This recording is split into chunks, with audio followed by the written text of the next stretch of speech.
Looking on my stream, and it says we are live. Hopefully we are.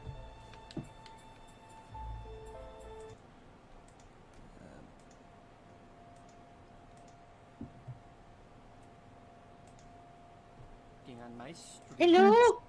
Hello? Hello, it's me! Alright. Yes, I see you are live. Yay! I would Okay, just have to wait for people to come into the chat. Yeah. Speaking of, one of us should probably do chat duty. Yeah. Okay, yeah, I'll get things started when I see a couple of faces. All those familiar faces. There you go. And there's a Crystal Star Girls. Hey! Hello? Alright. So, as stated during the lore stream, I was taking a suggestion on when exactly I would do this, and we had the amazing recommendation to do it on Sunday, because, holy crap, I'm going to need God on the holy day. Yeah, that pretty much cemented our decision. Yeah. It's like, yeah, do it on the holy day, because you're gonna need God for this. Because, what exactly are we playing today, Brian? So today, I'm going to be doing a live stream of Ori and the Blind Forest Definitive Edition. Now, I did a Let's Play of this game on the Spiffy Needle Geeks, but this time is a bit different. Because this time, we're going to be a masochist. We're going to play on one life mode. You madman! You're gonna put Ori through child endangerment again. How dare you? I'm going to put him through child endangerment, and I'm going to end up probably having to put myself through therapy. Oh, it's your fault you put them through it in the first place. I am a bad influence. You know what? I feel bad for what I did, which, you know, fair enough, but... So yeah, this was a game released in 2005 by 2015 by Moon Studios. Originally an Xbox exclusive until eventually jumping to other platforms like the PC and the Nintendo Switch. Today I am playing this on the PC version, just as I did the Let's Play, only this time I have a controller. Ooh. So no more sticky keys. Sticky keys will never plague my life again. Turn off sticky keys! Yeah, Ryan is also live streaming right now too, so I'll be jumping from stream to stream. That's fine. Yeah, I know Ryan is streaming, I think he's something with Halo, like he's doing like play testing or something. Yep. So, yep, we're at the beginning in control of Naru. Yeah, again, since I wasn't part of the commentary, I'll say it here. When I first played through the prologue of Ori and the Blind Forest, I was like, I had that moment in Mario and Luigi Superstar Saga where I was like, wait, was I supposed to move? Well, darn, I can't get past this ledge. Sorry, guys, we're gonna have to go back. Sorry. What? One life already wasted.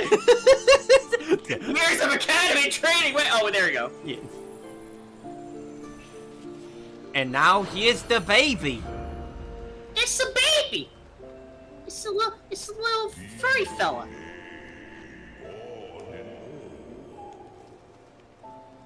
Hug the baby. Little monkey fella. That's some monkey, some rabbit. I just made chocolate chip cookies today. Oh, you got them prepared. Nice. You know what? I think Ori feels like sleeping in today. Maybe we don't need to continue this adventure. Nah, I don't want to jump into spike pits today. I don't want to lose my mom. It's like, I don't know dying. Get up, Ori. We cannot start the game without you. Okay, fine. And now we can. Jerk. Now we control this little dude. This is Ori. He is This a little wisp. babe. Yep, he is a wisp.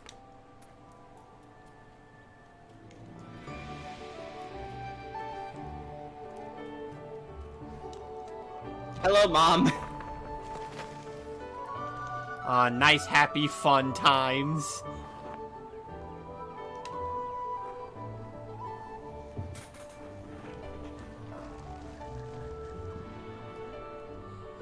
So, So, Danny, since I understand that you and Ryan were part of the commentary, how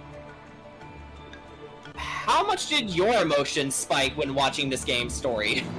Well, in the first, for like these first 10 minutes, I was just like, well, okay, this got dark real fucking quick. That escalated quickly. I mean, like, they did not waste time. It was like, what the hell? Yes. I mean, the mark of a good story is that, to me, it sends the audience through a wellspring of emotions. Good, bad, middling. Right. I get that. But still, it's like, it's like, wow, like in the span of 5 minutes, we get like happy family, and then tragedy. The mom dies, the baby dies, everybody dies. Yep. It's like in the first 5 minutes. Sacred and M got nothing on this. I mean, I guess Ori is like Optimus Prime in that the minute they die, they just come back to life. Because, we wouldn't have a story without them. Also, meet our biological father in the back. He is a tree. I do that!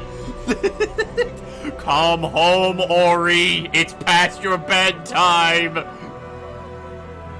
And then Naru just sees, oh, shiny light. We better get back inside. Yeah.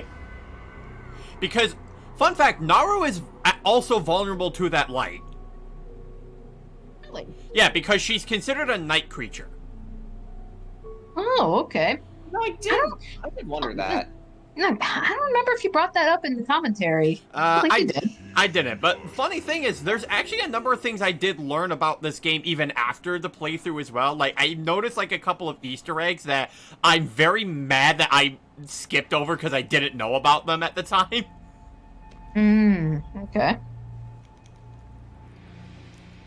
And along with some other rather interesting tidbits, like originally this game wasn't going to be called Ori and the Blind Forest. It was actually named after Scene.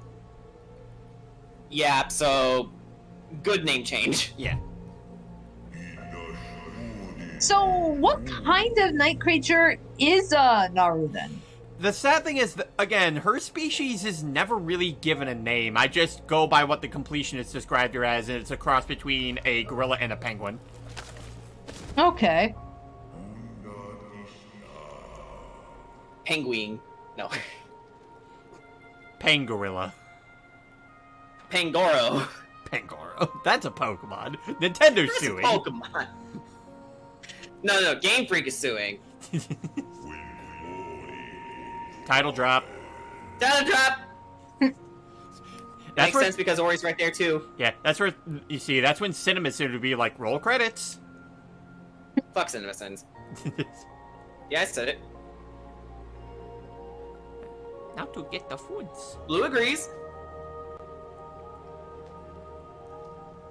Go, Ori, go. Go, Ori, go. Go, little go. Just a second.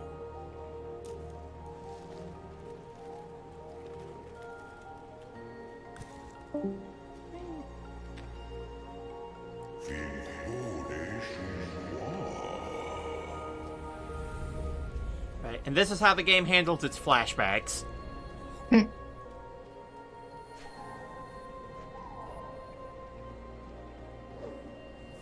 Come on, Ori, you can make it. You can make it, little Alright, buddy. I'm back. I see you, Gumo. You're in the foreground. No, not. You're sadly mistaken, little guy. So we have flashbacks and foreshadowing, Yep. all in the same screen. Man, Moon Ori's Studios. perception of time must be... Yep. Oh. Moon Studios really thinks ahead of these things. They're like me, they pre-plan their stories. They probably do. I mean, I know generally it's a bad idea to pre-plan everything, but... What can I say? Some people are more ambitious than others, and sometimes their ambition pays off. So yeah, Mama Naru dead. Mama, wake up! I'm trying to think, has there been news, like, is there going to be a third Ori game? As far as I'm aware of, no, there hasn't been anything announced of that. But it's like, if I can encourage, hopefully, something of the sort happening, guys, 'cause, like, I know, buy both Ori and the Blind Forest and Will of the Wisp. Let Moon Studios know we want more of this. I already did. Alright. Because, yeah, like, we are still in the process of recording for parts of Will of the Wisps. So, like, I won't say too much of what happens in the story, at least in this playthrough of the game. Speaking of which, because I know when we were doing the commentaries for your Let's Plays, we were using Audacity. But now with that whole debacle about, you know, Audacity, Spyware. like, yeah, being spyware, did you guys ever find an alternative for recording? From what I was we're still in the process. Yeah, actually, from what I was told, that's only applied to the newer updates of Audacity. So if you have previous versions of Audacity, you don't have to worry about that. It's not in there. So because I have a previous version. I personally don't want to take the risk because Yeah, I who's to didn't. say that they didn't, you know... Yeah, or you suffer from like an automatic update or some shit. Yeah, like it automatically updates, and I just don't want to take that risk personally. I'd rather take something that's comparable, if not better. So that's why I'm gonna wait until someone finds a better alternative. right. And I know, honestly, Jordan, I'm the same way because after that happened, I didn't want to take the risk either, so I deleted Audacity off of my new computer. I still have it on my old laptop.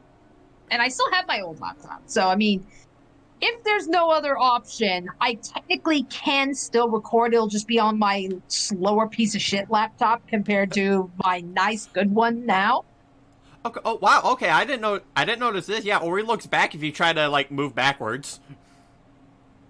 Yeah. You literally can't go back. Yeah, you can't. But Ori like looks back. I'm like, oh, the face. Yeah. Instead of moving back, they just look back.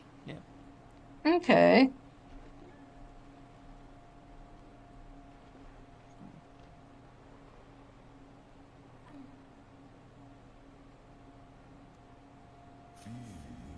So Ori's dead.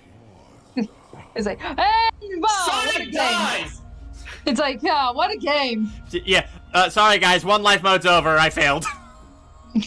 I killed Ori. That was fast. Oh. Man, I'm a terrible parent. Yeah, it's like speedrunners. Yeah, that's why I'm Ori's parent and not you. Jordan would find a way to skip this whole sequence. Yeah, I just skip through the cutscenes and just get to the main gameplay. Ori never died. Yeah, Ori never They're died. fine. Ori is fine. Also, this is one of my favorite tracks in the entire game. Oh yes. Like, holy fuck. Yes. This game is... Ori's just got really good music, period.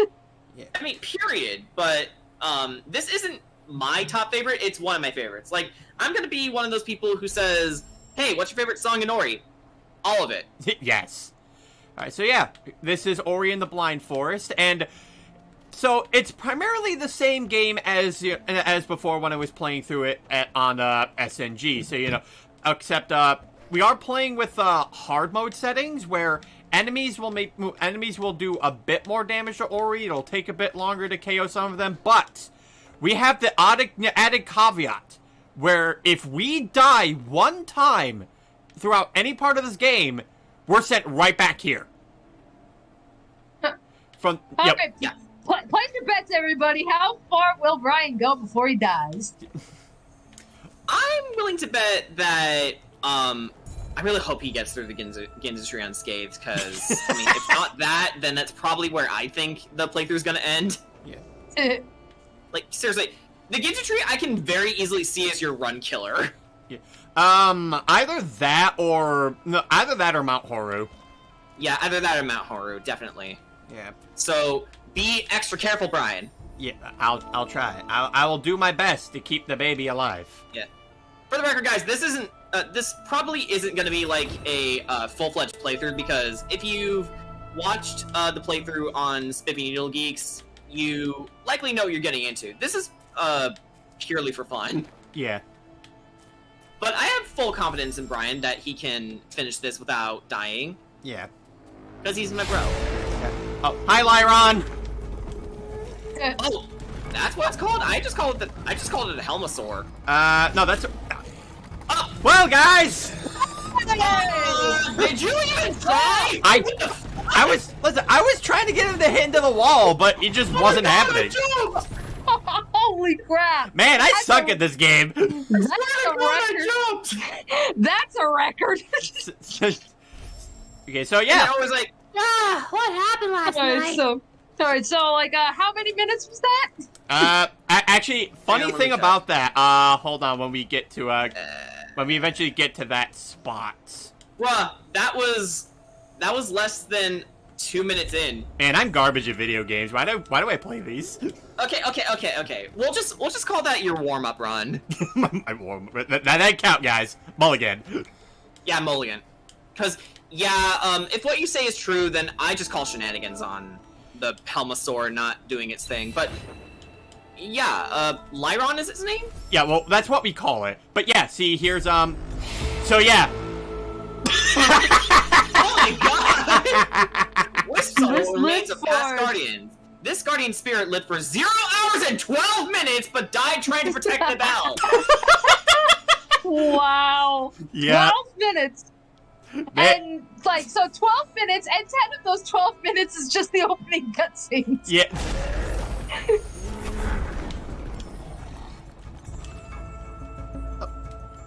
Oh jeez, come on. Okay, but yeah, that's one thing that these wisps will do for you. They will give you an ability points when you gather them. Oh yeah, There we so go. that way you can have a better way of surviving. Yeah. Okay, so that's cool at least. Now you need help. Yep. Alright. Press X to pick up the tiny light. And Who here dropped this Christmas ornament? And here we have our weapon of mass destruction, Scene.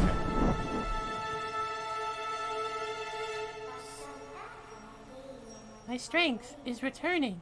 I am seen, the light in the eyes of the spirit tree. I was lost in this glen when she loosened her grip. I can guide you on your journey if you allow me to come. But be still. Can you hear that? They must have followed you here. So, time for some combat. Don't die again. Alright, so yeah.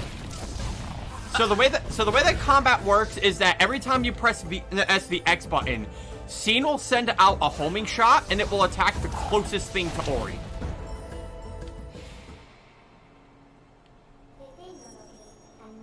Their lights shall return to me. These words the spirit tree once said. In the glade past the caverns, we'll find him. There's a path up ahead.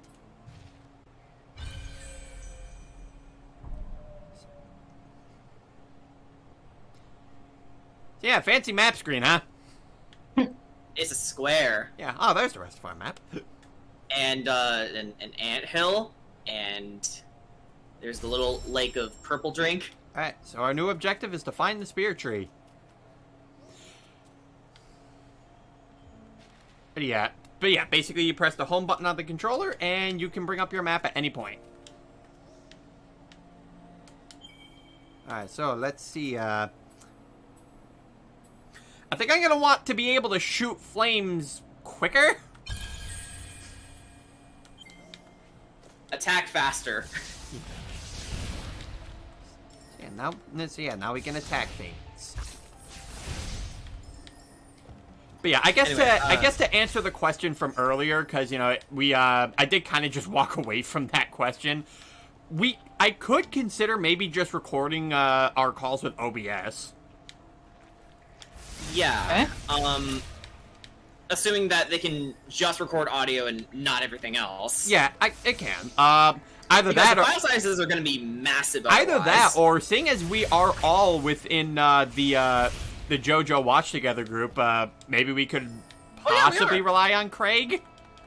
Oh my gosh, I almost totally forgot about Craig. Yeah, asshole Craig. Yeah. Yep. I actually forgot I was in that group to begin with. Yeah, well, it's been a while since JoJo came out with anything. Yeah, and I haven't even contributed to it once, but maybe that will change one day. Well, we're still waiting on a confirmation date for Stone Ocean. We still haven't heard any other news outside of it's coming. Interesting. So, okay, let me ask you this. Since this is one life mode, since Ori's restart point when they die is where they died in the cutscene, do save points pretty much not work in this mode? Yeah, they're pretty much pointless. Like, the only thing that the save wells can be kind of used for is fast travel, and when you start building up the skills for it, you can, like, use saving to, like, get a bit of health back. Okay. But yeah, other than that, then, yeah, saving in this game is kind of pointless. Yeah, or, well, one life mode specifically, and the other modes you can. Yeah. Thank God. Not only that, but you can also, save wherever, but... Yeah. As long as you have enough spirit points. But since this is one life mode, saving means nothing. Yep. Because if you die, you go back to the very beginning of the game. You die in the game, you die in the game. Damn it. That's not near as funny.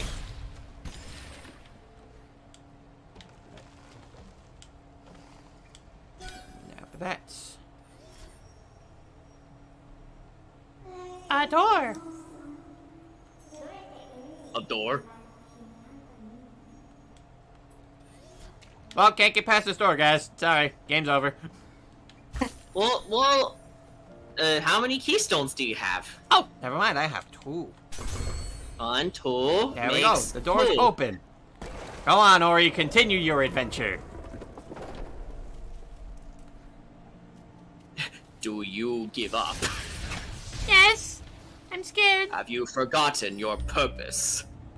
What is my purpose? Have you forgotten?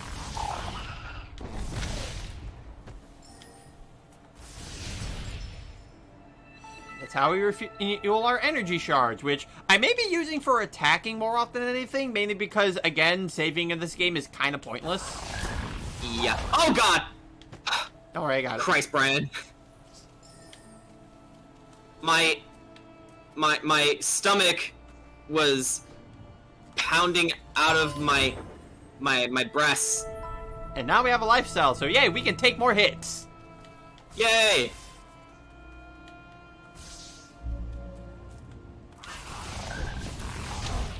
Go away, frog.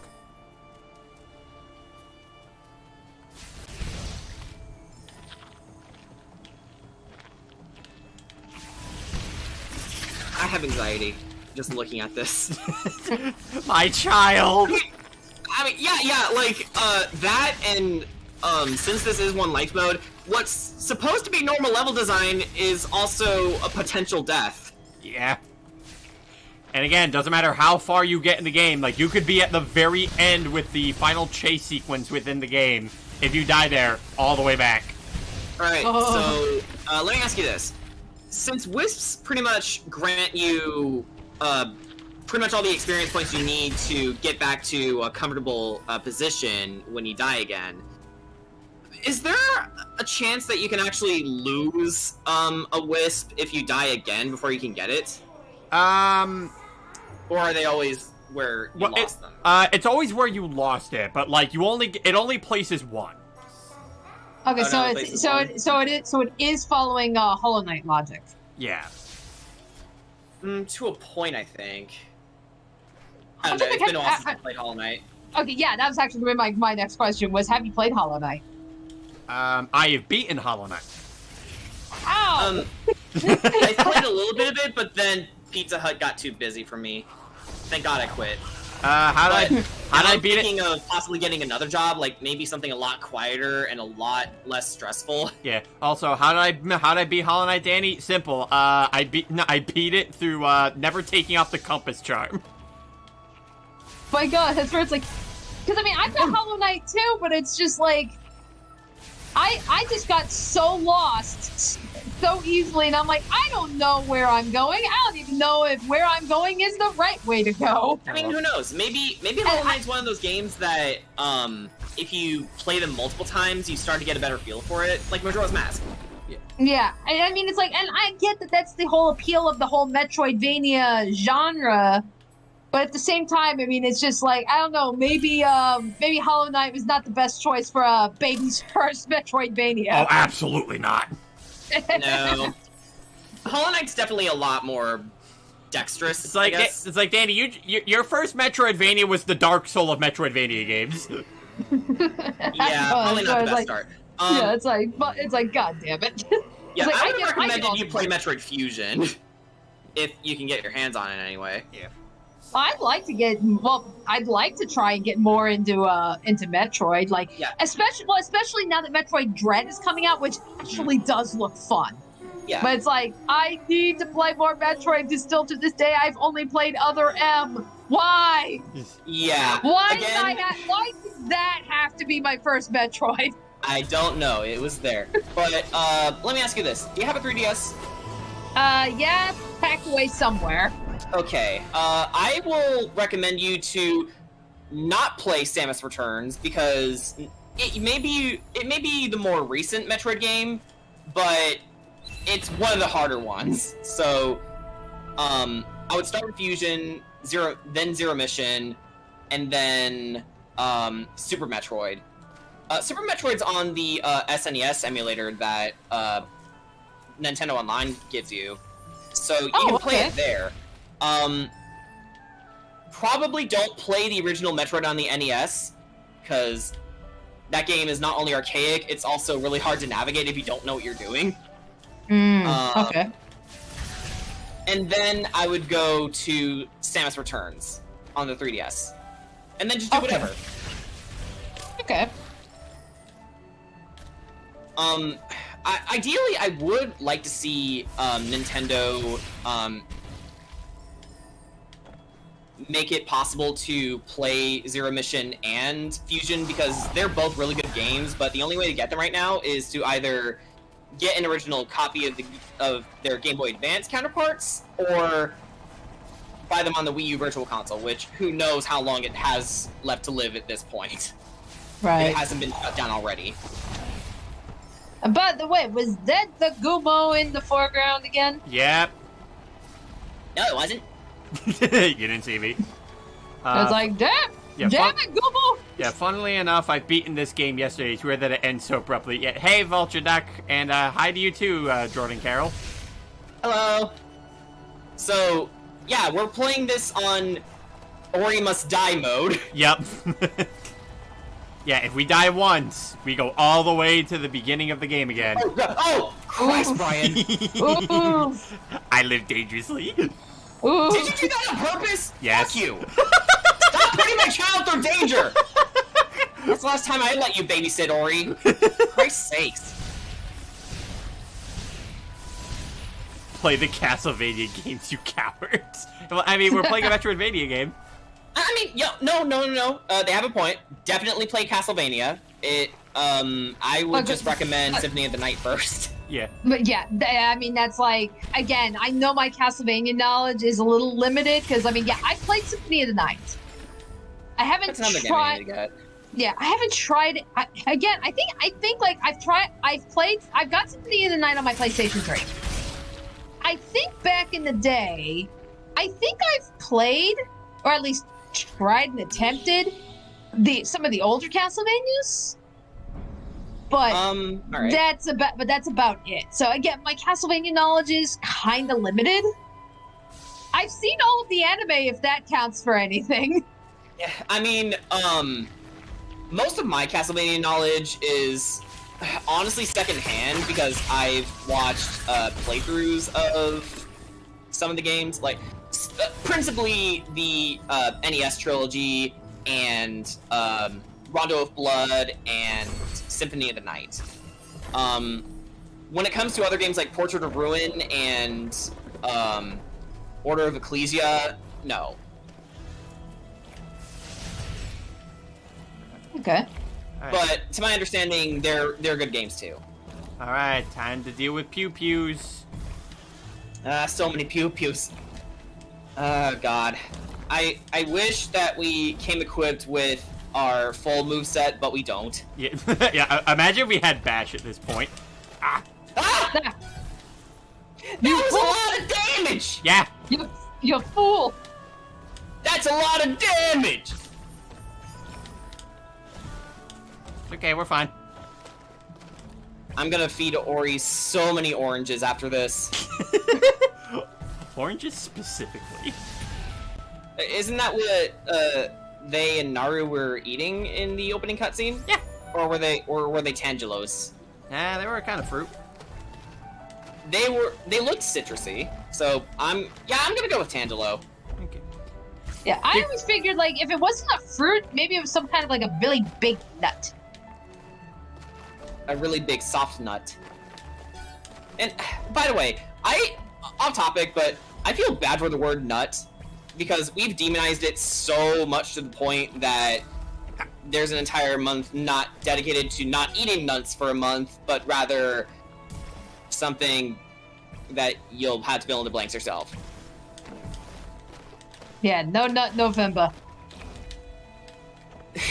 You know what? Probably out of spite, I would probably just do that. Like, not eat nuts for a month. For No Nut November. There we go.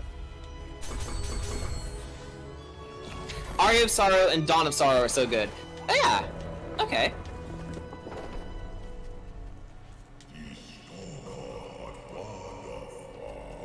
Fuck you, Dad!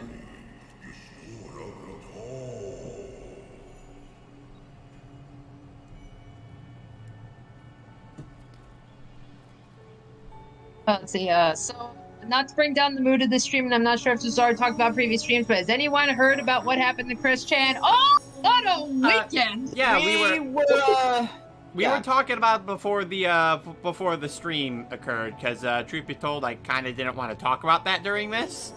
I would rather avoid it as much as possible because fuck Well, Chris Chan.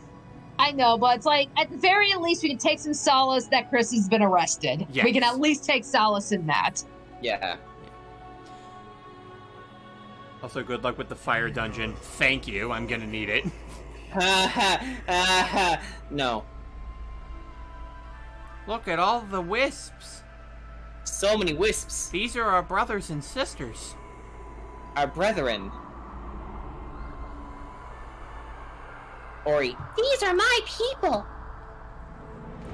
And now they're about to be gone. These were my people. Okay.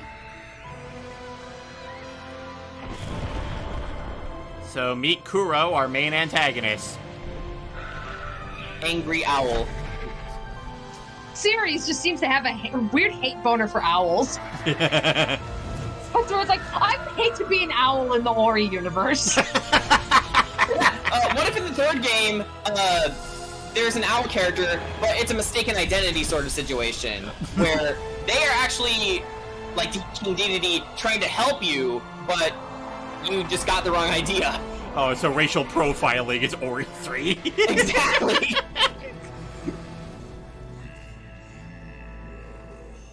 Wait, who died? Scene.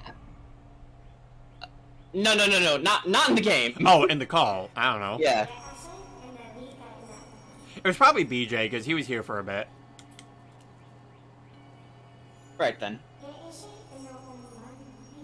What is it, Tapas? Oh, Tapas is the webcomic website that I use. I tried to make a Webtoons account, but it wouldn't let me get past the age verification screen for some fucking reason. Also, Jordan, look, it's your favorite place in the game.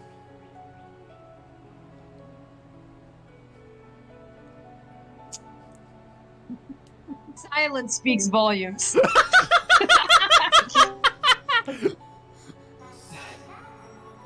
I have no comment.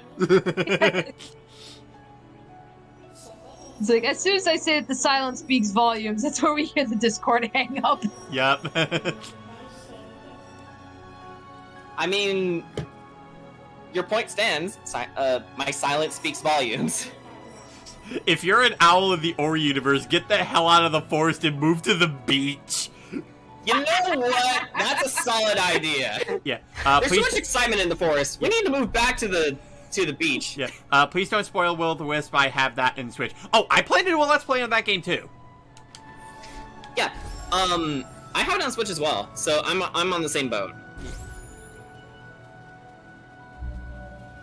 So, yep, our adventure truly begins. The true battle starts now. Oh no! It's a frog guy! Whatever shall we... Oh. Fuck you, Dimitri! Bruh. And put on some clothes next time. Yeah, fuck you, frog. He's just trying to shine us, Jordan. Shine a child? What the fuck? I am baby. I was born yesterday.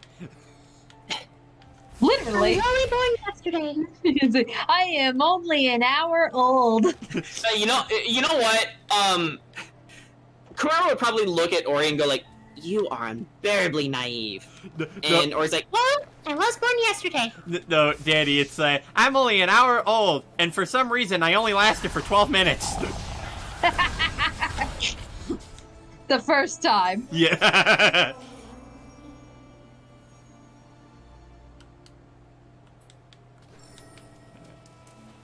Okay. And now to get ourselves a bomb. A bomb. Killer Queen has touched this tree. Fuck! So has anyone played Guilty Gear Strive yet? I have not. "I don't play fighting games. They piss me off." Alright, so yeah, we blow things up with explosions by holding the X button. Yeah, I apologize for the terse answer, but I physically can't play fighting games. They stress me out. Yeah, that's fine. Yeah, it's where it's like, yeah, it's like honestly, I think like Brandon is the one to like really ask that because he keeps up with the fighting games. Yeah, And I I'm know- sure he'd be and very I know- enthusiastic. Yeah, I know he's a Guilty Gear fan. I mean, Elfelt and Giovanna are cute, if that means anything. I like them. If you were to be reborn in any game universe, hope it's not a game where owls are not the bad guys. If I were to be reborn in any universe, it would definitely be Xenoblade. Okay, so I need this. Regroup. You need the health. I need the heals. I need healing. There. You need your puffs. Yeah, now actually saving in this game will have a purpose because I get health back. Ori needs their Cocoa Puffs. Yeah, you gotta get your puffs. Or eat Cocoa for Cocoa Puffs. God, I haven't seen those commercials in years. I actually haven't had Cocoa Puffs for a long time either. But then again, thinking back on it, they were kind of overly sweet. Yeah. Reese's Puffs were way better. Oh, Reese's Puffs. Reese's Puffs. I still like Reese's Puffs. Yeah. Yeah, me too. Like I like Reese's Puffs. I like honeycomb. I actually like. I know there's like 20 different versions of fucking Cheerios, but it's like Oh God. but like just like the multigrain Cheerios. That's actually pretty good. Yes, yeah, we got 2 achievements Ryan? out of that. How did you survive that? I blew them up before they could actually hit me. He okay. He killer queened. Because, like, you were right on top of the spiky slug. Ew. That's gross. Webbing. Spider-Man! Peter?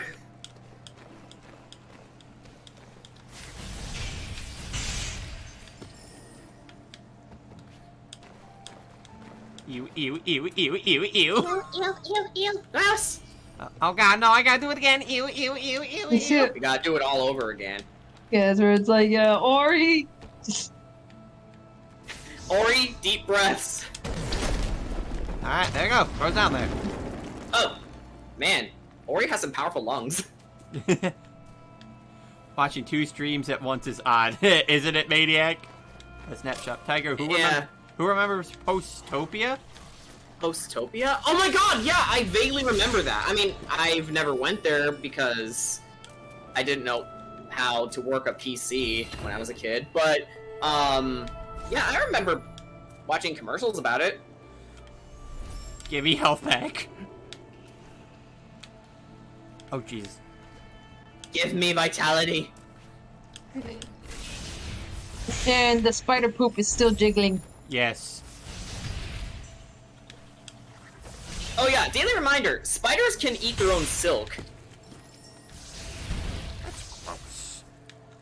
I think it's mostly to refill on Silk, assuming there's no food nearby. Give me more health. But yeah, I can't imagine Silk would ever taste good. Oh, jeez! Oh, no! Nope. Oh, Jesus! Get No. out! Get out! Jesus! Oh my fucking god! Oh my god! No. Anxiety! That's where it's like, Eh. no. You go out by drowning. Again, this is what One Life Mode does to you! The simple level design is enough to put you on edge! I wanna go home. But Ori, you are home. Fuck you, Dad! You're gonna pay! It doesn't feel like home! Can we move somewhere else, please? That I am a tree. I cannot move. I am also dead. Eh, You're on your own, Ori. Just remember everything I taught you. You didn't teach me anything, Dad! anything. I hate you, Dad. You didn't teach me anything. Why can't I pull off this voice? Alright. Okay, let's see. First try. Thank you, Jordan Carroll. Man, saying my own name sounds weird.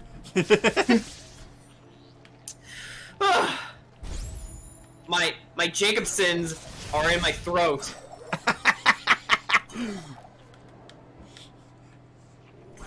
My Jacobsons are in my throat, guys.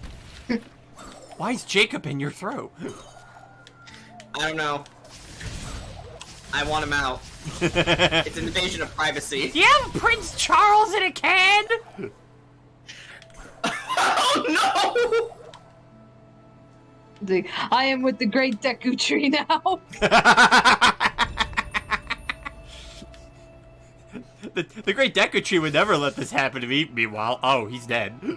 Web. Yeah, what? Okay. Yeah, what is it with? So the owls are evil, and the wise old trees die. We also get a little fairy companion.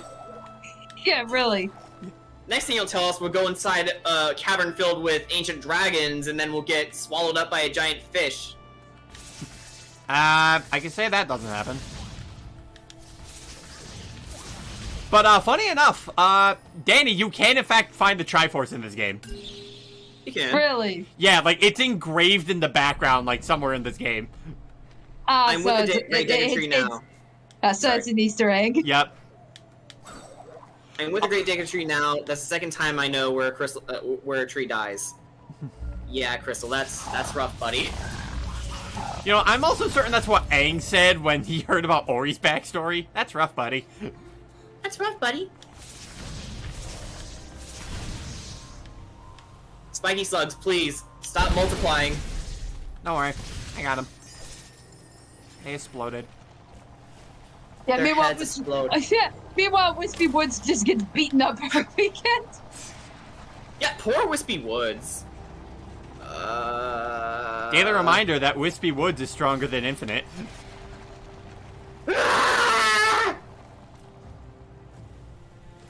Yay! Health! Yay! Vitality! Energy! Yeah, I'm just gonna push this. I'm just gonna push this if that's okay with everybody. Is that okay with everybody? No! I got a rock. That's nice, team. It's a pretty rock. It's a big rock. It's a big rock too. Why, yes, Gabor is indeed a villain. Yeah, Kaibora is a villain. They descended from Kuro. Because he keeps wasting your time. Yeah, Gabor descended from Kuro. We must leave this place, precious.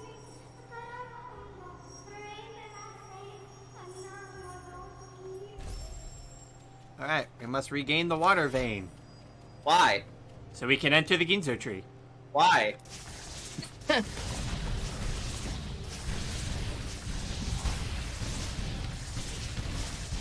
Stop Why? it. Fuck that tree. And I hate this tree. You know what? Because of this game, I hate trees now. First Ori's fucking dad, the Ginzu tree. And then the Lorax gets offended. And Lorax, and I felt that, and I felt attacked personally.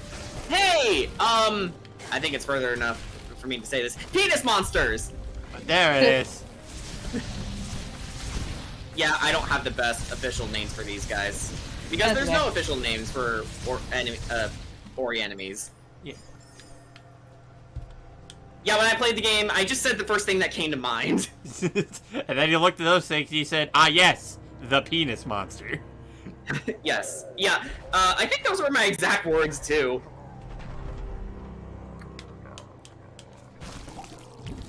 I am nervous. Which I know it's nothing new, but... Level ups. Okay. You know what? Sure.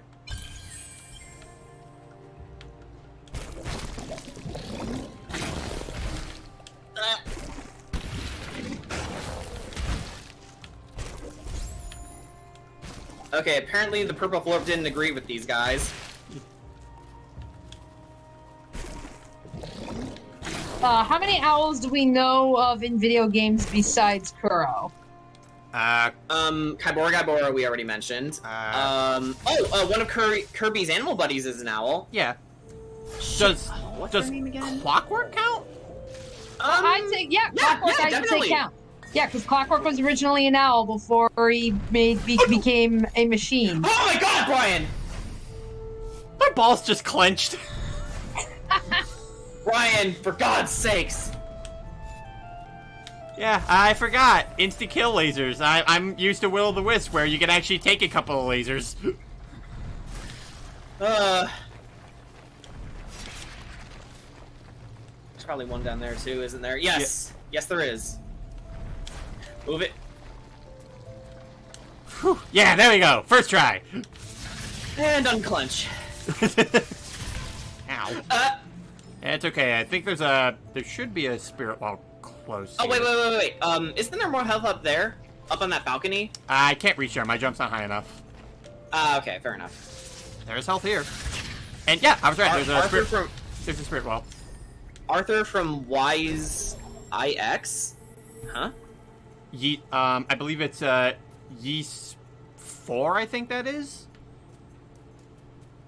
What kind of name is Yeast 4? Oh, there was also the owl bosses from Okami. Oh yeah, that's right. I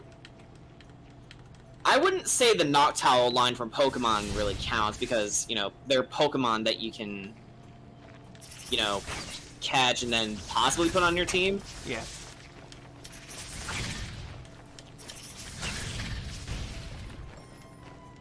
Same thing with the Decidueye family.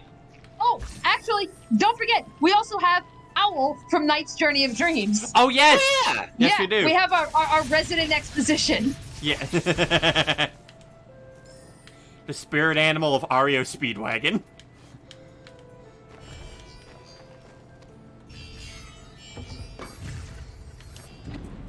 What's in here? All right, the thing I can't do quite yet. Ah! Oh, we got Knuckles!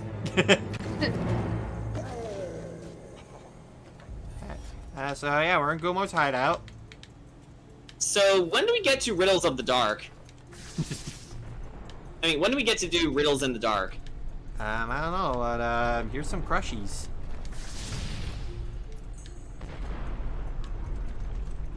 Time to get your Marble Zone on. Yep. Oh yeah, the owl from Super Mario 64. Yeah, how can I forget that?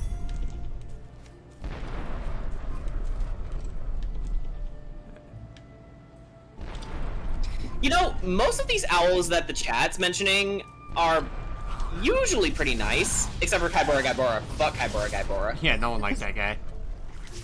No one. And if you say you do, to each their own. But I feel like you're lying to yourself. Okay. Alright, we gotta This do this. one... is scary. Oh. Oh, Jesus! Ooh. I'm not even the one playing and I'm terrified! Again, it's like I say, get your mobile zone on. Da da da da da. Ba da da da da da.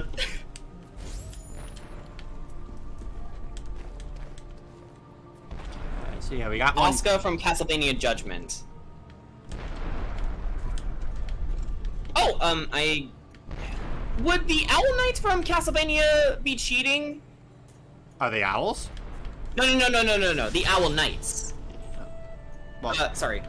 The owls for the Owl Knights. Yeah. Would that be cheating? Because they're kind of tailored to a master and they're just regular owls otherwise? I mean, if they're owls, I'd say they count. Yeah. Actually, well, and, Pretty yeah, neat attention speaking to of- detail. Okay, I was gonna say Jordan actually brings up a good point. There's Owl from Winnie the Pooh, technically in Kingdom Hearts. Because I know we're talking video game owls, but that technically I'd say that counts. I guess. But anyway, about the Owl Knights in Castlevania, if you actually kill their owls first, they will take a moment to mourn their owls, and then, they go out and attack you. I'm just gonna put this here. I But why want to would know you where do I'm that? going. I like knowing where I'm going.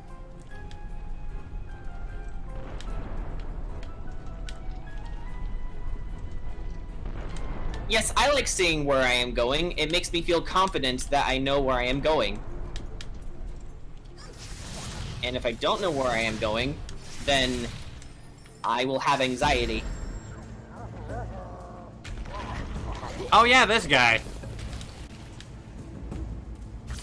Hey, give me more health, though.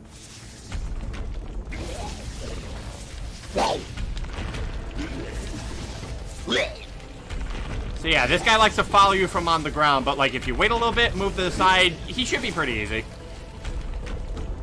And then you go to the left, and then you go to the right. And then Yep. you go to the left.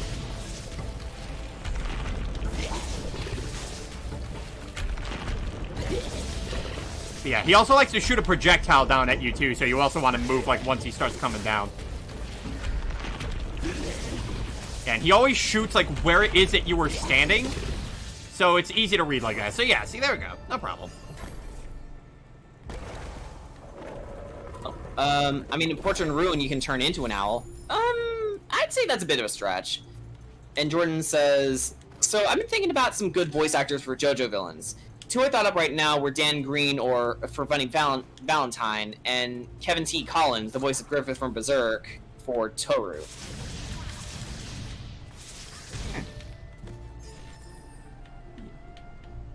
Oh man, good luck with the chase games, like jeez.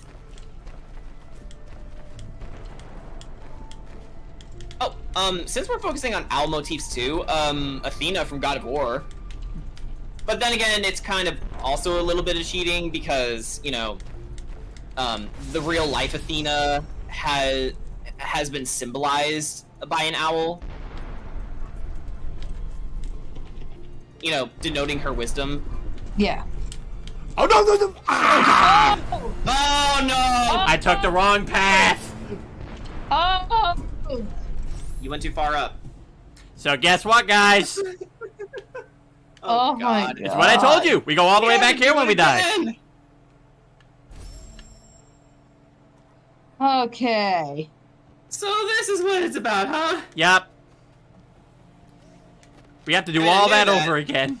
But just in case you guys didn't believe us what mode we were playing, there you go. So, yeah, and guess what? All the abilities you had before, yeah, they're gone. But, yeah, the only way to get him back is by getting that wisp that you lost. Just Nope. die again along the way. What? No, you don't get them back by getting the wisp. What? Yeah. That was the fucking point! It simply gives you a level up core. Oh, that's it? That's it. Okay, I completely misread that then. That's fucked up. It's one life mode. I'm aware. But okay, so there's no way to Nope, you just gotta start over. Yep. Okay, honestly, that's kind of annoying. That's brutal. Yeah. So hey, how do you guys like artificial difficulty? I mean, hey, I chose this. Yeah, no, Crystal, that was the longest we've gone without dying. Yeah. Yeah, because the first time was 12 So minutes. yeah, it is. It is the second death. Yeah. Ah, Jesus. So if you die once you get all your upgrades, then that's gonna make the return trip extremely painful. Yeah.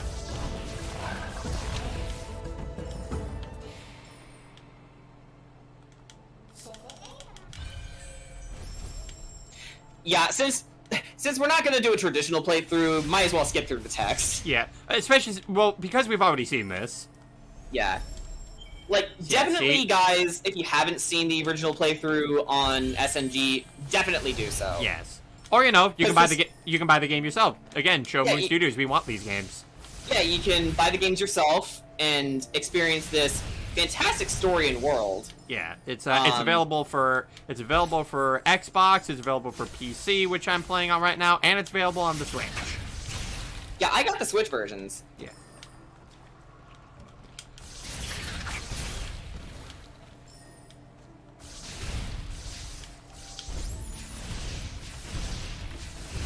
So, how are your guys' days been? Mine's been going great. Well, other than reading out chapter 45 of my story with you, not much. I mean, I did make a really long hamburger, though. I should probably explain. So, we didn't have any hamburger buns, but we did have sub buns. So, I decided to take some of the ground beef that I bought and made kind of like a really long patty. Like, think,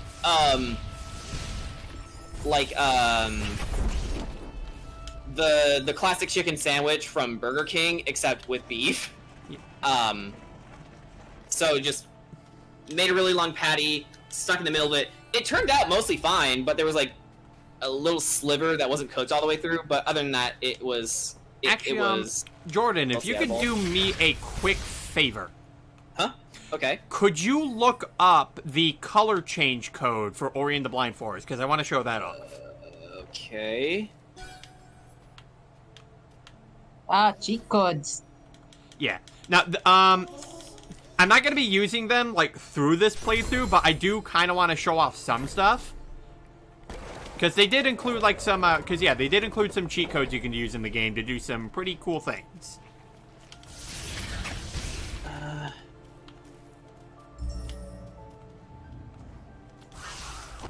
Maybe left, up, right, down, up, jump? Hold on, could you, let's take care of these guys first. But, yeah, could you give me that again? Okay.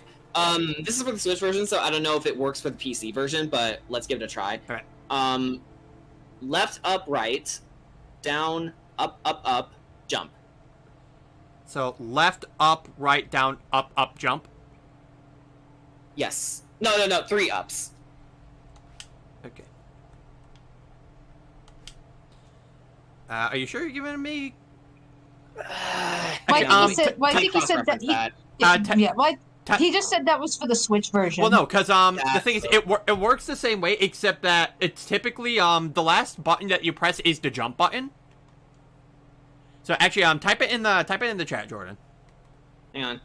But at least in either the chat or you can type it on Discord.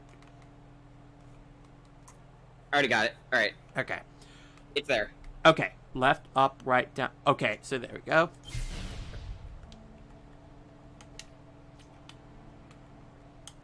Okay. Okay, yep, there we go. I see. Ori's now blue. Ori is made of energon now. Yeah. So yeah, you can put in that code as many times as you want. Ori will just, like, cycle through multiple different colors. So what colors are available? This one. Okay, here's a lighter tint of that color. got some time to chill. How are you guys doing? Okay, Ori's back to white. Magenta? Whoa. That is garish. Yeah, trippy.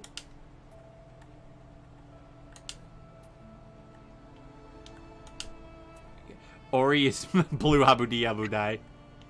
You know, I'm watching Ori do this, and it just looks like that they're doing a really fancy jig. Oh, now they're red. I like red. Okay.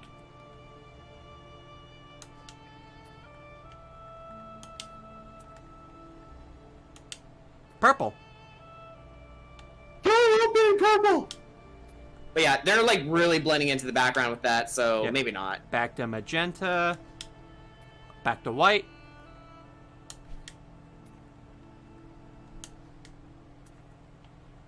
And pink. Yeah, it randomly selects the colors when you do this code. Oh, So- okay. Yeah, but there's multiple different colors. Like, oh look, we're back to blue again. In fact, well, we're looking a bit like Sonic here.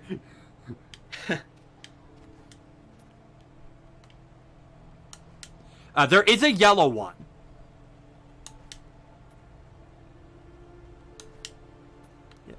Oh, very dark purple. I don't like that. Yeah, no, blends in way too much. So if you want to do this on impossible mode, you play One Life mode as Purple Ori. Ah, where did you come from? Respawn abyss. while... Yeah, it respawned while you were playing around in the codes. You're not There's another allowed. one coming up. Purple rain. Purple haze on my mind.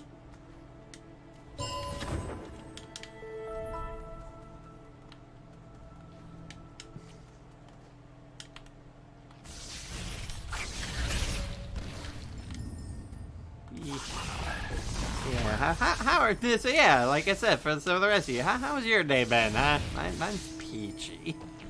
I totally don't have to start over again after making it so far. Nope. Everything's just peachy. Oh wait, I didn't get to. I don't think I got to finish my burger story. All right. Yeah, definitely one of the weirdest burgers I've ever made, but I also made some mac and cheese to go along with it, but it was kind of misproportioned because it was a whole box. So I decided to take some more ground beef, threw them into the mac and cheese, and then yeah, there you go. That's my dinner later tonight. I had mac Okay. and cheese, Yum. and no one can stop me.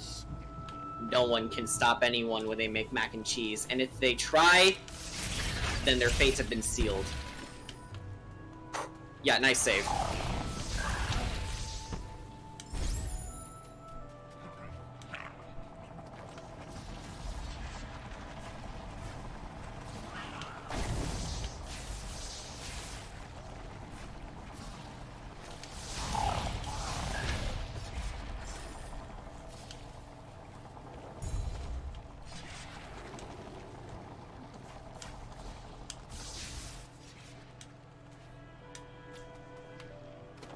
Let's go down here and so we can get back our power that allows us to become X.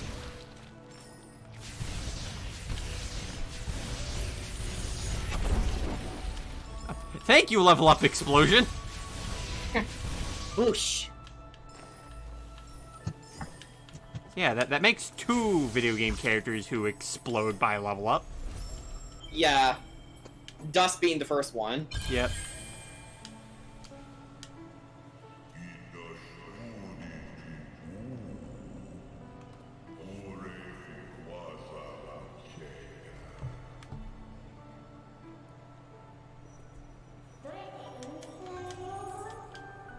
Yeah, no scene. I know, scene. I've seen this before. Ah! I've seen this before! Stealth pun! Yeah, now we're Mega Man X again.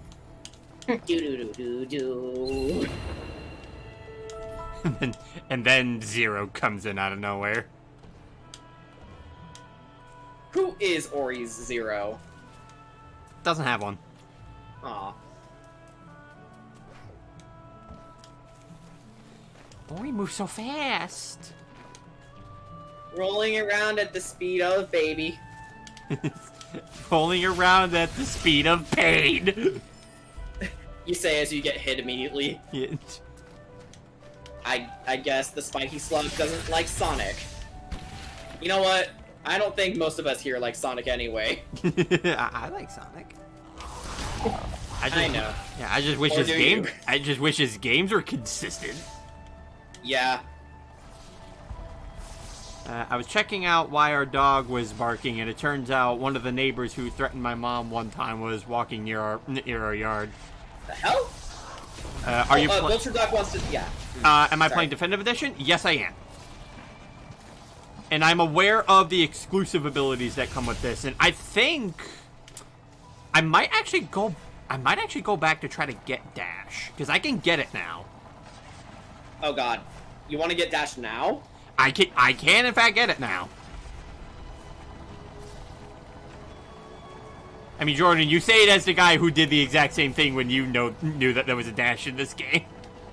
Yeah, and I'd say it was worth it, but this is one life mode, man. I know it's one life mode.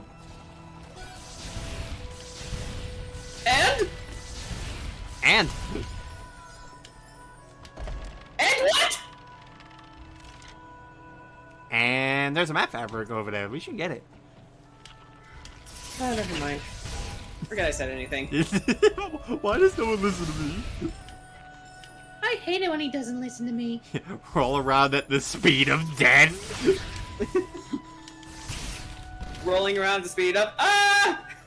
Rolling. Really random question. Favorite soup? Beef and noodles.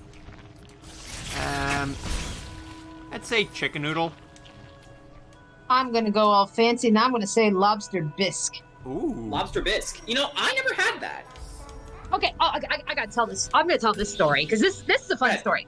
So when I was in culinary school, one of the first classes that I had to take, even before I had to take my pastry classes, we had to take food safety. That was always one of the first ones, and then we had to take like an intro to culinary. Even though I was going in for pastry, we still had to take intro to culinary. So when it came to like, okay, we gotta learn like, different types of soups and such like that. Our instructor would actually go out of his way and actually prepare like, food for us to try. So it's like, we get a thorough understanding. So the day came when we were learning about what makes a bisque. And really all it is it's the inclusion of shellfish. So crab, lobster, that's what truly makes it a bisque. So if you ever go someplace and you see, oh, here's a tomato bisque, they're fucking lying. That is not a bisque. But for this for this lesson, when we were getting into the bisques, he puts this box like in front of the table that he was like doing his lecture on, lifts up the box, 2 live lobsters. He actually makes lobster bisque like, fresh for us. And my God, it was the best tasting lobster bisque I've ever had. I mean, he showed like the whole thing, like, how to kill the lobsters, how to, when you take apart lobster, you have to take it apart in sections.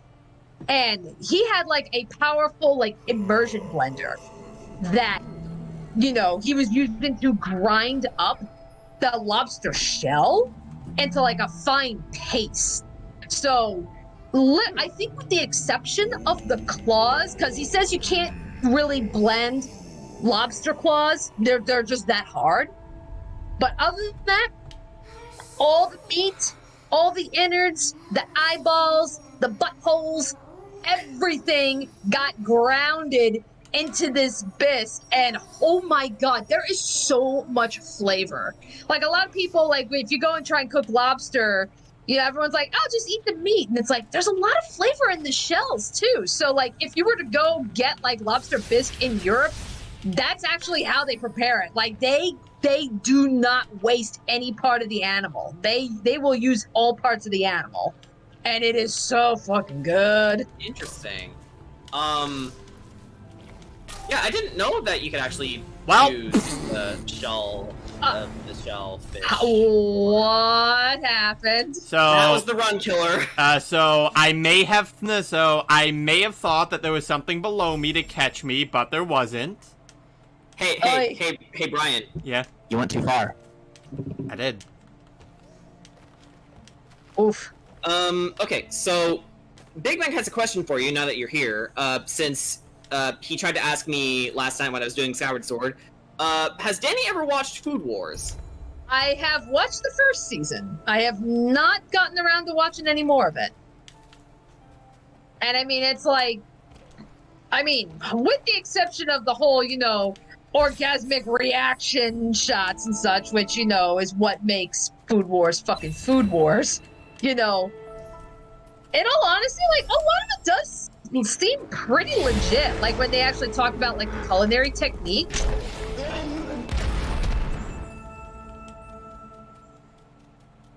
It's like, Yeah. I gotta remember what the fuck it's called. I remembered when I was in culinary school, I found this anime. It was a sub-only anime, so it wasn't licensed. I want to say it was called, like, Yumero to Patissier. I want to say that's what it was called, but yeah, it's an anime, and it's all about this girl who goes to school to learn pastry. And everything in that anime, with the exception of the fantasy elements, because that's an anime where, she has a little fairy that actually helps her out in her cooking, so with the exception of the fairies. But when they start talking about, this is, the different pastry techniques, mixing techniques, freezing, cooking, it is accurate to a T. So it's like, if you ever want to see, like, what it's like to, go into, like, pastry cooking and, like, the kinds of things you have to pay attention to, go watch that anime. Just hope you don't mind the cutesy bullshit. Apparently Big Mac says, they hired a real chef as a consultant for the show. That's awesome. Yeah, well, because that's the thing. It's like, again, I want to say that there is some accuracy to it. It's just, again, like, my expertise is in pastry arts, so I'm more on the baking side. Like, I'm on the dark side of the force, as my culinary intro teacher used to say, was like, because the biggest difference between the two is, like, they say culinary is an art, but baking is a science. And there's so much stuff you have to pay attention to, because, like, there's so many things that can happen that can end up with wildly different results. So it's like, it's very much a science. The artist also makes hentai. I didn't need to know that. Given what Food Wars is, it's like, I'm not surprised. Well, I think he started out as a doujinshi artist. So yeah, he was doing, like, hentai doujinshi, and then, and then he went legit. So that's why it's like, yeah, if you were to ever look up scans of Food Wars, like the manga, yeah, there's a reason why the orgasm scenes are so detailed, because that's kind of where he started. Crystal says, I'm with you, Danny. I'm more of a baking person. Yeah, it's like, when you get a thorough understanding of baking, like, baking is a lot of fun. It's just, yeah, there's a lot of things to pay attention to. I mean, it's like, because it's like, yeah, when you go into, like, cooking, it's always like, okay, I think maybe this needs a little bit more sugar, or this needs a little bit more salt. So let's just sprinkle it on for flavor. Yeah, sprinkle this on for flavor. You can't really do that for baking, because, there is a legit reason why recipes, they say, like, you need X amount of sugar or X amount of salt, because they have different chemical reactions. So there's almost a science to it. Baking is very much a science. Like, honestly, like, a lot of people don't think of this, but, like, think, like, your chefs, think of them as scientists. Yeah, alright. Yeah, just, like, nobody's, like, because, like, everyone seems to think, like, oh, I can watch like all this shit on like Food Network. I can do that for a living. It's like, oh, they make it look easy.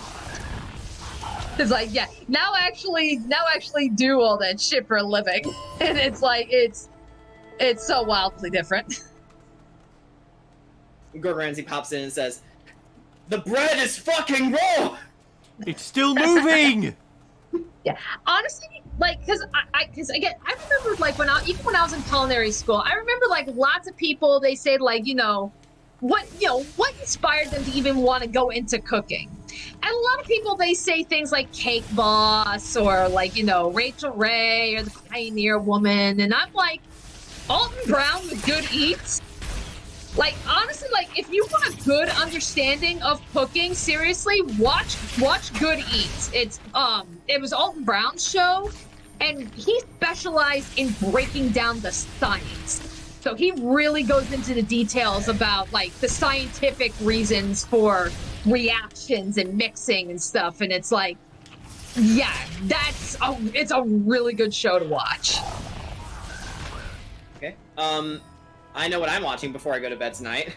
The Good Eats? Yeah. Yeah, man, Good Eats. Plus it's a fun show, and it's like, he's always a hoot to watch, because, like, he'll go through and he'll be like, okay, I need to explain, like, for example, it'll be something like, okay, bread baking. So what happens when you're developing gluten? And he'll just bring out, like, sock puppets, and he'll just start doing, like, these little skits and shit that's actually explaining what the hell is happening. And like, that's the kind of shit that he does. And it's like, it's very entertaining, but it's also very accurate. Oh, Big Mac has another question for you that he also wondered about me. Have you ever tried deep frying a frozen egg tempura style, Danny? I can't say I have, but you know what? I will believe it, because there's a lot of things you can deep fry that I didn't think you could deep fry. Like, I remembered when we moved to Georgia well over a decade ago. That was the first time I ever had deep fried pickles, was when I was in Georgia. And I'm like, how the fuck do you deep fry a pickle? Wouldn't that literally just like shrivel up and, fry to a crisp? And yeah, no, deep fried pickles are amazing. But they really are. Yeah, but while I was in Georgia, I deep fried pickles, deep fried brownies. That's a stand. Deep fried brownies are so good. I never had a deep fried brownie, but you know what? For being so addicted to brownies, I definitely want to try that out one day. Well, if you get a really fudgy brownie and then you're reintroducing it into hot heat, you're talking melty, fudgy goodness. It's just, I used to go to like food festivals and such all the time in Georgia, like Taste of whatever city, and you have like all the restaurants like coming in and they're offering like samples and such, and it's like there was always the deep fried guy. So some guy in a food truck would always deep fry brownies, deep fried Twinkies. Like he would just sell those at these festivals. So it's like I always got the deep fried brownies. I've never had the pleasure of experiencing eating from food trucks. I really should, because they come up with some pretty amazing stuff. Like, definitely some of them are not good for you at all, but they're tasty. Yeah, well, it's like, I think also maybe it depends, like, where you go to find them, because that's where it's like, because with food trucks, because to my understanding, when it comes to food trucks, there are some laws and such regarding if you're going to run a food truck. Like, you literally cannot just be like, oh, I'm just going to drive wherever the hell I want and, sell food. There's, like, certain areas and such where you're allowed to just come up and be like, okay, yeah, I'll park my food truck here. And then there's places where you can't. Festivals are usually fair game. So if there's ever any kind of, like, a festival around where you live, and if you happen to see food trucks, yeah, give them a shot.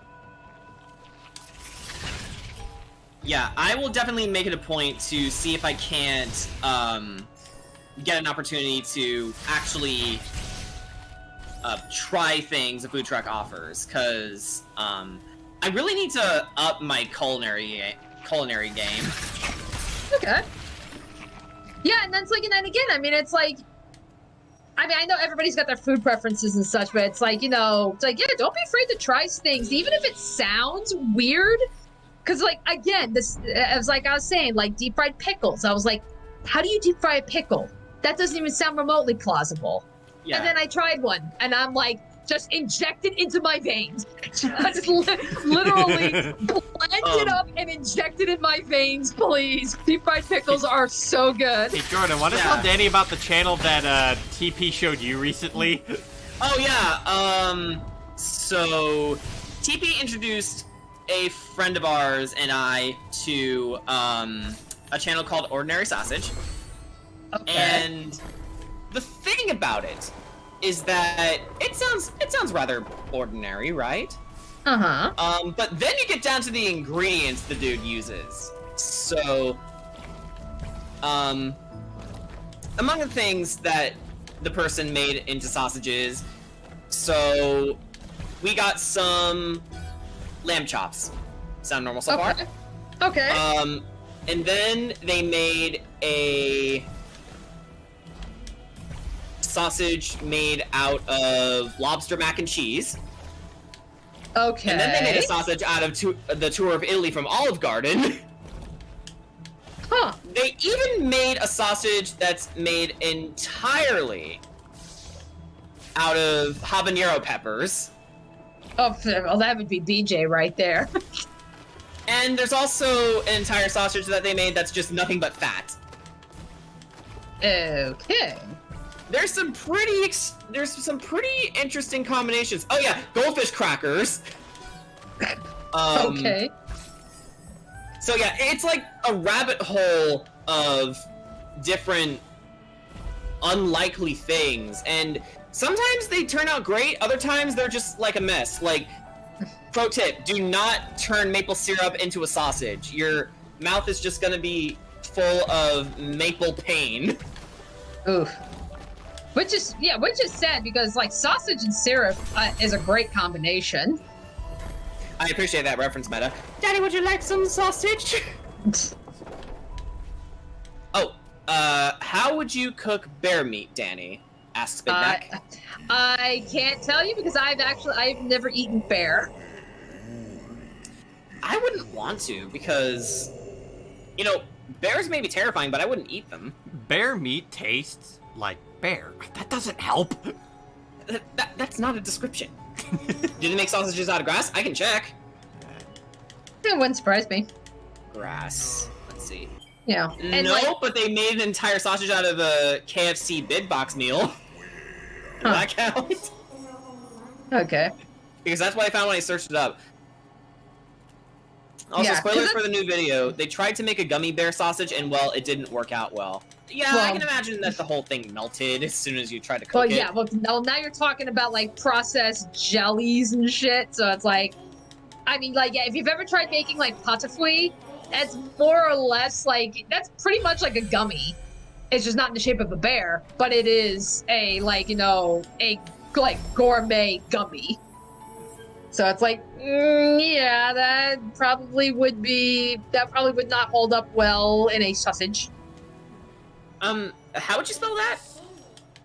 Patafouille? Patafouille, yeah. Oh no, he's coming back. He's coming back. Oh, he's gone. Coming. Oh, he's dead. Okay, it's, oh no, he's down there. Oh, he's still alive? Come at me. Come at me. supposed Come to at be me. dead. Come at me. Come at me. Come at me. Can you make it? Haha. No, you can't, loser. Okay. Anyway, Bear is super gamey. Have you ever had it before, Big Mac? okay. Anyway, I believe that is how you spell it. Yeah, it's the fancy French, but yeah, patafouille. All right then. Yeah, it's basically like if you Google up patafouille, yeah, it looks like they look like square gummies, but Oh, I see them. yeah, but it's made from like fruit juice and pectin and such, and they usually roll it in sugar. Wow. And if you can find good patafouille, it's very good. Oh, Jordan wants to know if they made a chicken pot pie sausage. Let me check that. They made a KFC one. Chicken pot pie. Yeah. Chicken pot pie. Yes, they did! Yes, they did! Oh, they also made a peanut butter and jelly sausage. Huh. Oh, and they made a water sausage. It wasn't good. Well, it's water. What do you expect? They also made a thick water sausage. I didn't see that one, but I'm pretty sure it's the same thing, only with texture.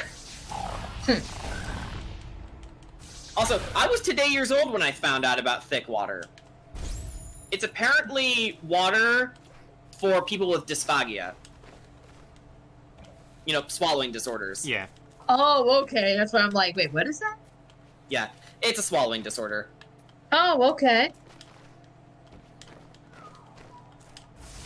Punch him in the throat, Crash. Not my throat! I need that for swallowing! I need that for swallowing! Which, actually, by the way, I'm not sure if I have it or not. Because I do have a bit of a process when I chew, but it's something that I just sort of worked around.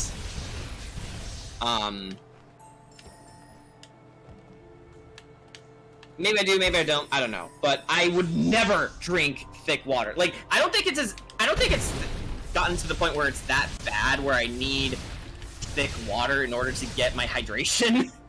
So, Actually, I know, I had a friend who had a dog that had an issue when it came to drinking water, so in order to get hydration, they had to, like, eat ice.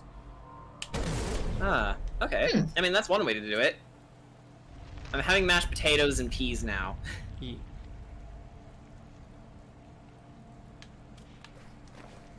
Okay. We're getting back to where we were. Yep. Back at the... Ew, ew, ew. This spider butt sack. Spider butt sack. I'll cut off your butt sack and nail it to my door! Like one of those fancy knobs those rich folks got! That will be your balls! No, it would be their butt because we're getting their butt sack. The kind of conversations you would not expect to hear in an Ori playthrough. Yeah, yeah, I can't believe we're talking about this while a minor is in the room. Sorry, Ori. Scene? What's a ball sack? Oh no! You don't want to know, Ori. I'll tell you when you're older. And now I'm dead. Please don't.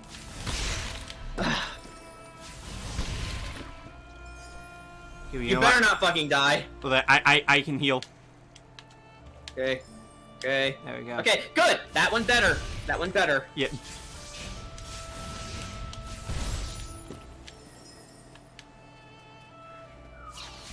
Oh, jeez. Favorite sandwiches? Oh god. Okay, that's a loaded question. Peanut butter. Guys, do you want to start? Yeah.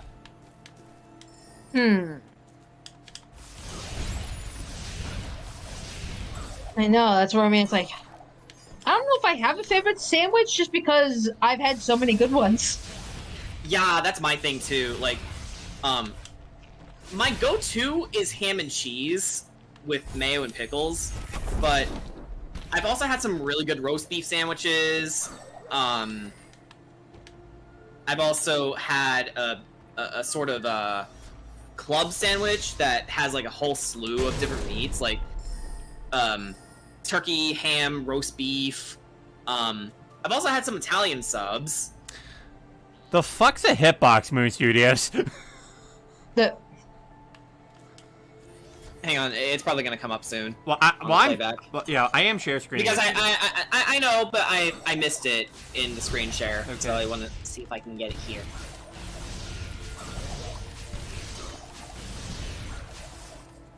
Okay, I think I saw it. Wait. Grilled cheese. Yeah, grilled cheese is a classic.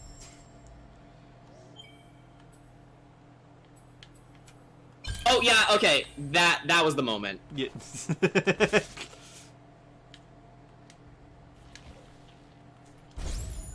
Meatball marinara too. I'm not so much of a fan of that. Then again, anything with a tomato sauce base I never liked, which is why whenever I make spaghetti, I make it. I'm the freak who drizzles his with olive oil instead of any meat sauce. Oh, your pasta? Yeah. Yeah, no, I do that too. That's what I mean. It's like, well, I usually don't mind meat sauce, but I think that's because I'm spoiled. Because my mom actually makes a good. My mom makes a good meat sauce. She makes a good pasta sauce, but she makes it from scratch. So I mean, that's like. Okay. So I mean, that's like even like in our garden right now. Like we are growing so many Roma tomatoes, and it is strictly so that mom can make sauce. So it's like, you know, so mom makes she makes her sauce from scratch, which is awesome. Right. You know. But yeah. But it's When like I think that's the only way I can really eat like tomato sauce. Really is like because I can tell when it's made from scratch and when it's just the jarred shit. Mm-hmm. You know, and it's like even like meatballs, because it's like, again, like, you know, meatballs that are made from scratch have such a different texture compared to like meatballs that you can get like at a store that are frozen and you just heat like up in the oven. Mush. Yeah, it's like such a different texture. So I mean, it's like if you get meatballs made from scratch and they're really good and stuff, it's like, oh, I'm there.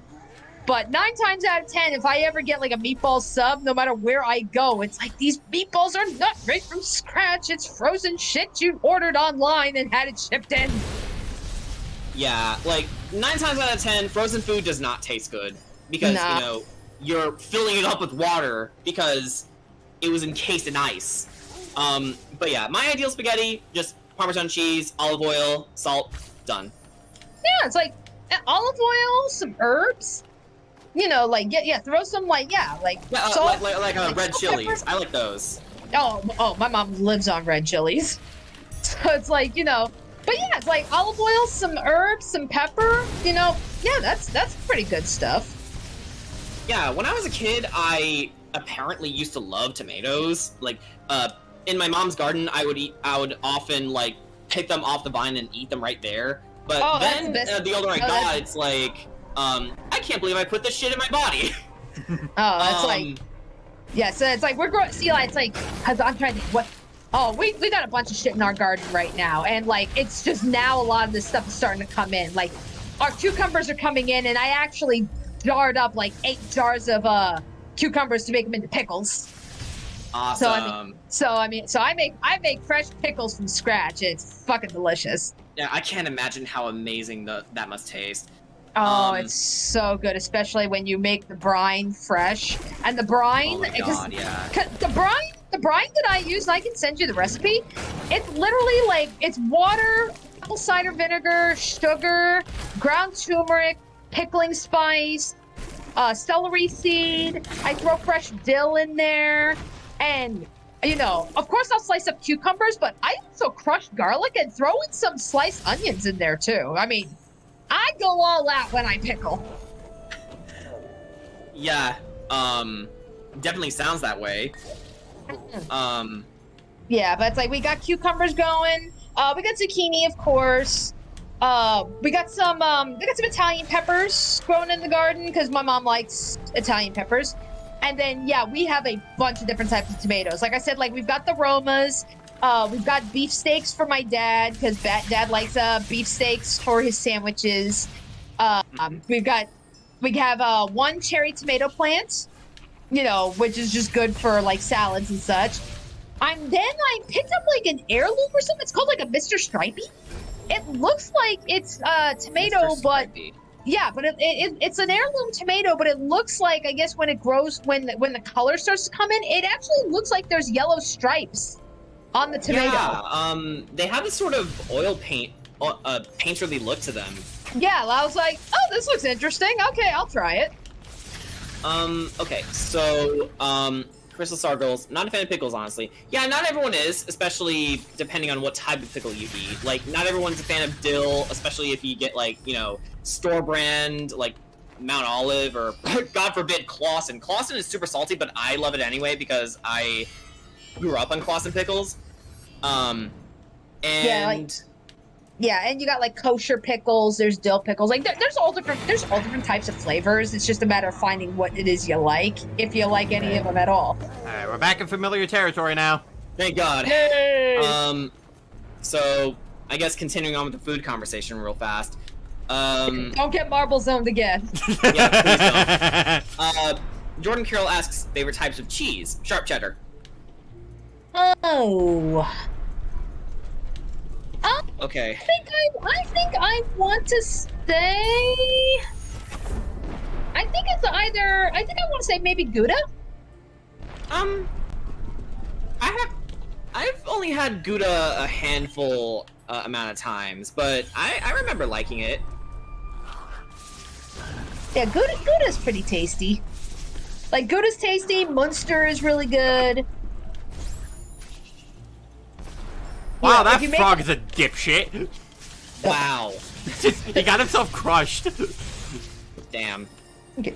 So when dumb frog. so when Ori gets reborn after she dies in this mode, does she keep the memories from the previous playthrough, or does she lose them? Yeah, Ori loses everything. Yeah. Also, fair note. Ori does not have a specified gender. Yes. You can call them whatever you want. Yeah.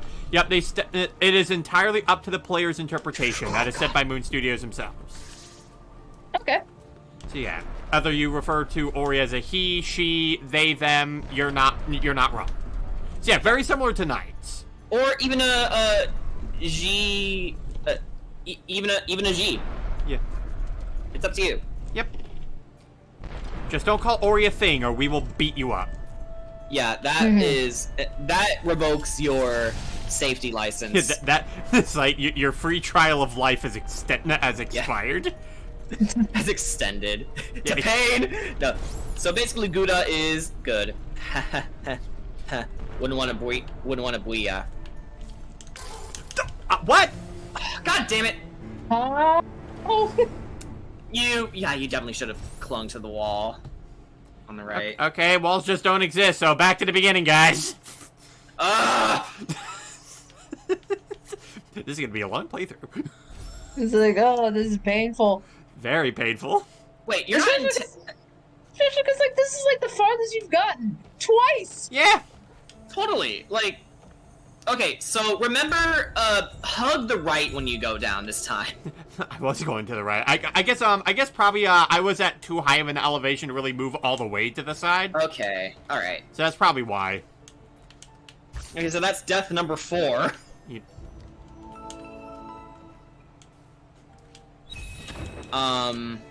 Crystal Star Girl says, I don't like pickles on my cheeseburger because I don't like the taste. Fair enough.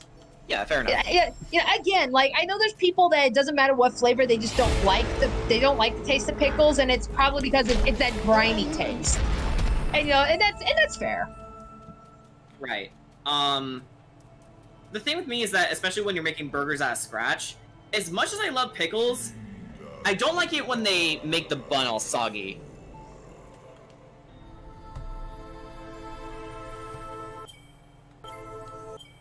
See, look, we didn't die a single time. Game said so. Sure. We just had to do a hard reset. I wasn't feeling any of those past runs. They don't count. Wait a minute. If you did a hard reset, why didn't we see the title screen? Because I did a secret kind of hard reset. But yeah, thank God they start off from that point, in the story, because can you imagine just going through the first watching cutscene, Naru die over and over and over and over again? So that was a good anti-frustration feature. Yeah, I mean, luckily, in a mode that has a lot of frustration built into it from the get-go. Luckily, too, you can also skip cutscenes. Like, you just pause it and you select the skip cutscene option. Yeah, there's that too. But yeah, imagine starting from the very beginning. Yeah. Hey, you remember the time when Naru died? Yes, well, we're gonna show you it again. Please no. We're gonna show you again and again and again and again. Please and again. no. That's so much pain. Yes. Well, then get good, scrub. Get good, Scrub, if you wish to see your Ori live again. My Ori Yeah, did nothing wrong. I think because of my Transformers high, I'm actually starting to watch Beast Wars clips now, and I've forgotten how their version of Megatron is such a deliciously evil villain. Yes. And there's a new comic for Beast Wars serving as a reboot to the series, and that shit actually looks really good. I've seen several panels of it, and it's got an art style very reminiscent to Transformers Animated. So if you like Transformers Animated, you're gonna feel right at home here. And the writing is really good too. So Hey guys, watch Ori here go from 0 to 60 on the wall in a few seconds. Whee! Whee! So has anyone played Omori? No. No, but I've seen it around. I've been hearing about Omori. Like, I mean, I hear good things. I haven't actually had the chance to look into it yet. Yeah, I'm not really sure what to make of it.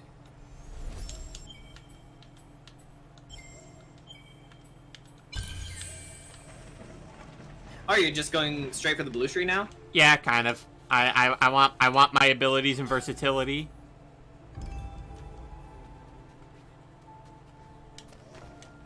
So yeah, you're not even optimizing attack. Then again, it doesn't really seem to do much. Yep. It's like I mentioned in the playthrough for SNG. I feel like the combat in this game is probably the weakest part of it. It totally is. Yeah.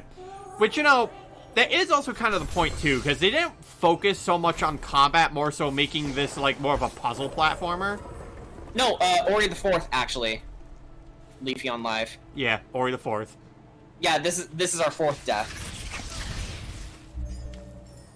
Actually, no, technically, 5th. We died in the cutscene. No, we're not counting the cutscene. But it's literally at the very beginning of the game. Ori dies. Aren't you glad you had me around to keep things serious? Yes. No? Okay. Oh, okay. Ori and the Blind Fourthist. Fourthist? Meow. Meow? Or I guess Ori sounds, because Ori doesn't meow. Yeah. Ori goes. Or you know who Ori is? Ori is Gouda. You know, the shark girl who says ah, Yeah. and then everyone loves it for some reason. Yeah. Is that a gun? That's a gun. That's a gun. That's a baby with a gun. Yep. Oh god, give Ori a gun. I won't hesitate. It's like, no, I mean, it would just be that Tomska skit, you know, baby with a gun. Yeah. That's literally, that would just be Ori right there. Just, yeah. It's a baby with a gun. Baby with gun. Who allowed him to have this? There we go, got him. It's also a gun. Ruby, what are you doing here? Rooster Teeth don't love me anymore. They won't keep my series consistent. Oh yeah, and they killed me. Oh, God. Actually, I'm sort of mostly dead. It's kind of hard to explain. I'm on Destiny Island. They made Weiss sad though, but They also keep forgetting her powers. yeah, they kind of nerfed her. Kind of sucks. And they can't do that. That's my wife. Oh, yes. Ruby Rose, the girl who sounds younger as she gets older. Actually, she has a bit more of a mature sound in the later volumes, but it's a bit hard to notice because her natural voice is already high pitched. But listen to her in like volumes. I listened to her in like volume 1, and then listen to her now. And Wait. it's like so drastically different. Yeah, I don't know. Because in Volume 1, she did not sound that high-pitched. Yeah, she didn't have her signature, shrill isn't the right word. She didn't have her signature high-pitched voice in the early volume because they were still trying to wade through the waters. Around Volume 3 is when she started solidifying her voice. Kirby has a gun. Who gave him one?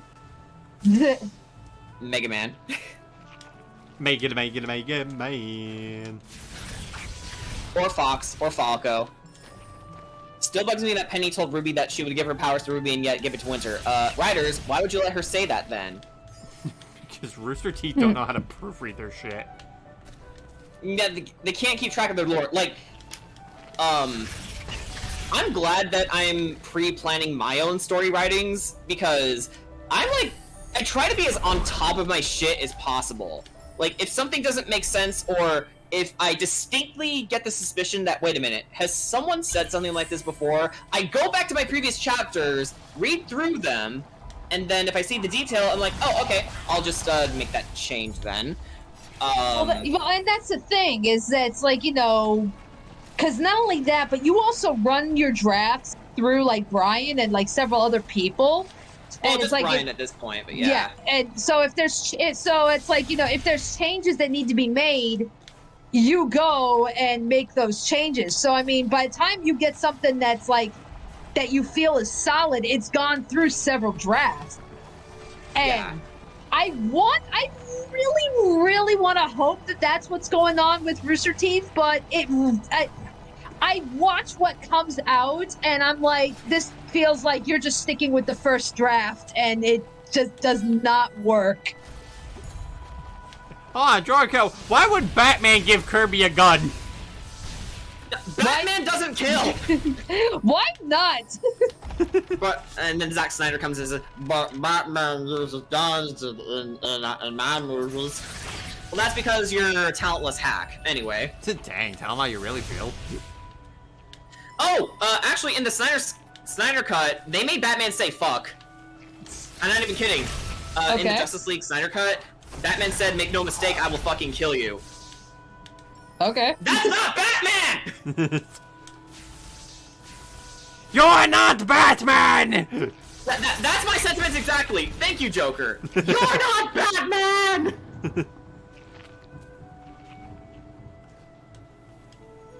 Because the thing, I understand that Batman wielded a gun in the very first Detective Comics, but they were just trying to get their shoes right in, his character at the time.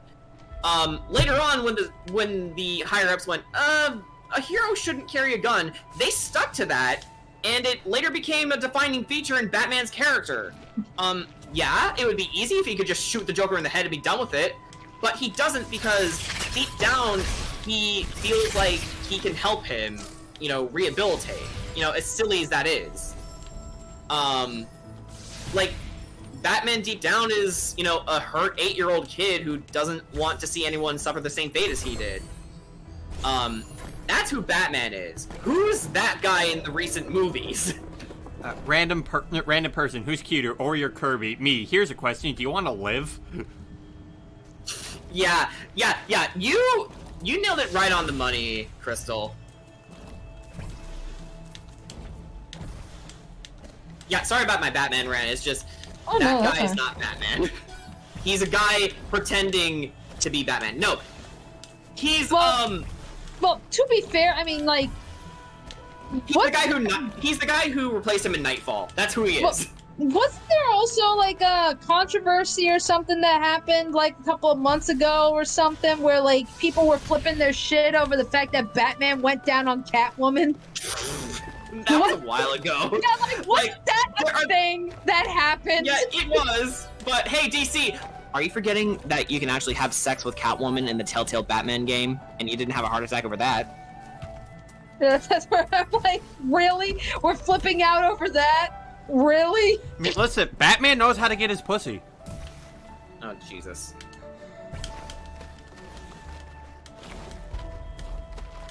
Like,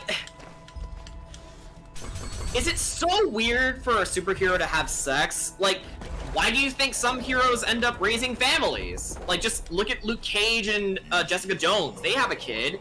And Reed Richards and Sue Storm have kids. You know, Franklin and his sister.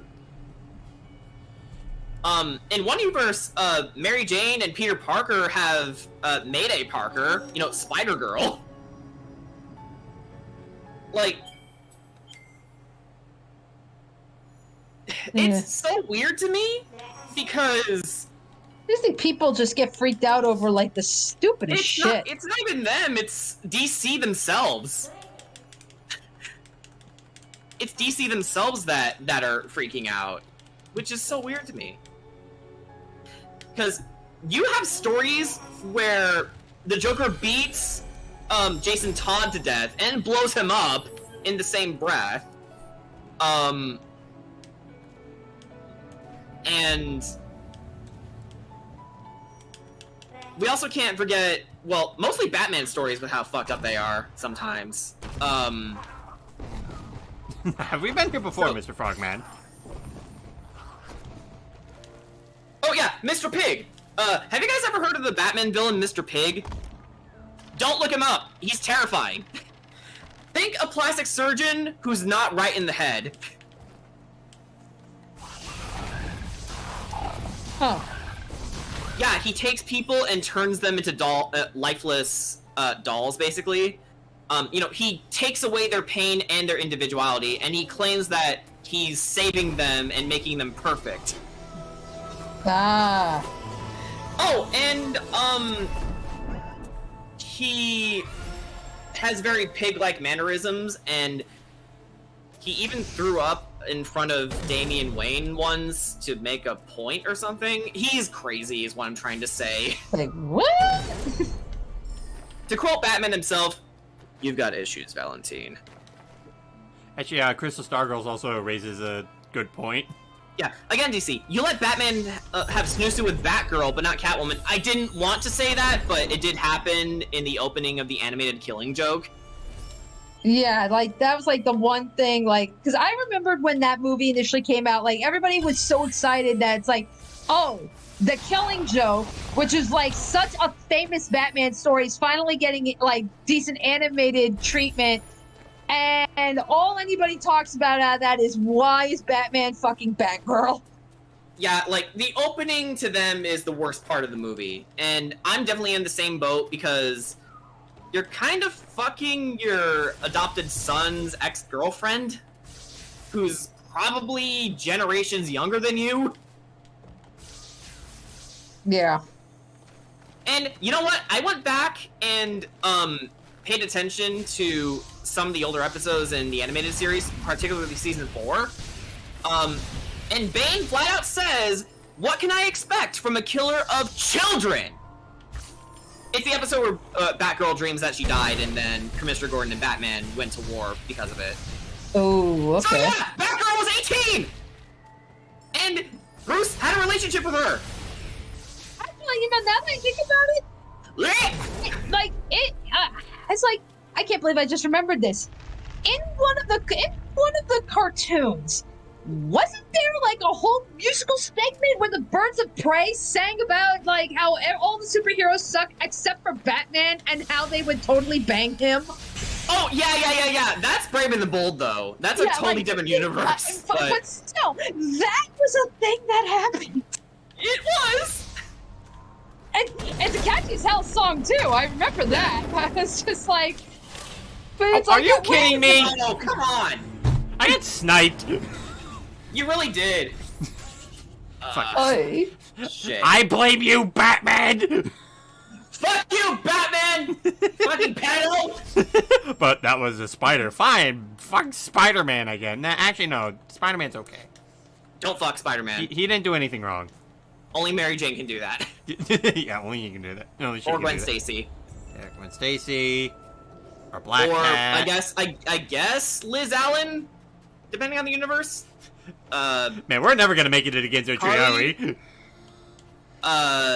Captain Marvel? Yeah, because, Captain Marvel and Peter did date at one point. Huh. Okay. Yeah, Spider-Man has the most girlfriends of any comic book character. It's a proven fact. You'd be Okay. surprised who he got with. Yo, Ori 'cause, just, like- Ori just withstood a rock fall just to get Spirit Light. What a badass. Damn. Yeah. Yeah, because I mean, like, of course I know about Mary Jane, and, like, you know, of course you know about Gwen Stacy, but, you know, Gwen Stacy's purpose in life is to die. Yeah, unless And- you go to the universe where she gets the spider powers and not Peter. Yeah, like Into the Spider-Verse. That's where it's like, that's Yeah. like the one exception. Yeah, in the comics, I think she's called Ghost Spider now. That actually sounds badass, Ghost Spider. Yeah. And apparently she has a symbiote for her suit. It's weird. Timey-wimey stuff.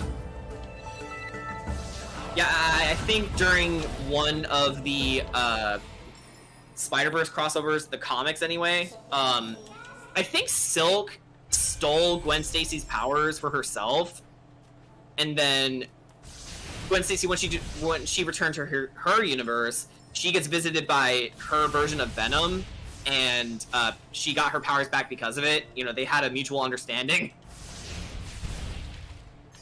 Comic books are weird. Yeah. Yeah, like how apparently the Incredible Hulk's powers come from hell.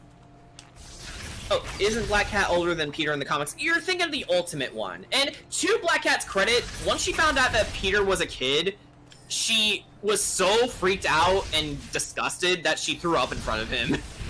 And she had no idea that she was flirting with a kid. You know, the good response. Yep, I know, Scene. Come on, let's go.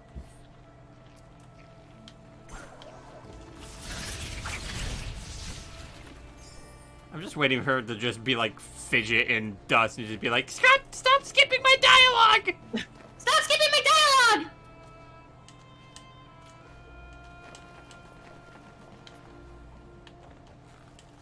But yeah, I still think the DC animated universe is one of the better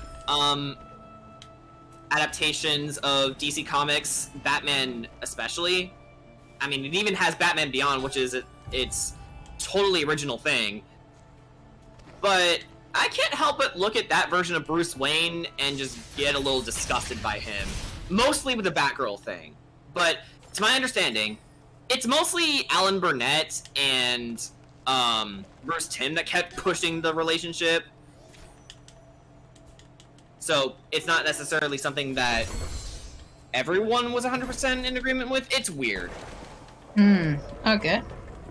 So it's kind of like their ship that they kept forcing down everyone's throats about.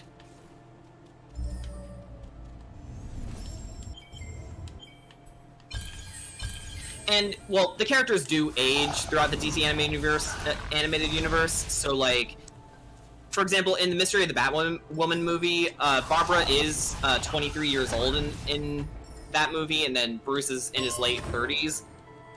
Not okay still, but... Age gaps are a thing, guys. Yeah. Bruce is, like, 10 years older than Barbara.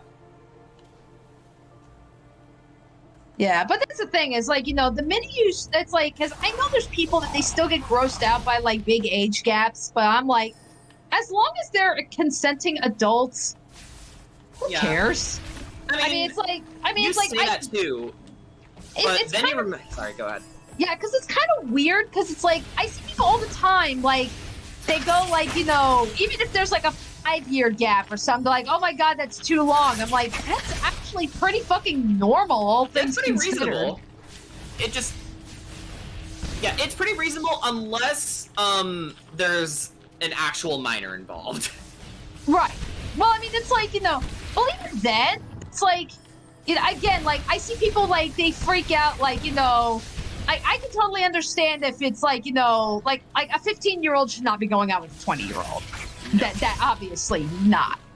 But I mean, that's like, you have like a 15-year-old and like an 18-year-old, and they're like, you know, oh, nope, can't happen. And I'm like, It's like it's a 3-year difference, and they're within the same age group technically. Well, it's like, yeah, you're talking about high school kids now, so it's like, again, like, there are times where I do think some people blow it out of proportion, but then there are times where it's absolutely freaking warranted. Yeah, like Hi Cosmodor.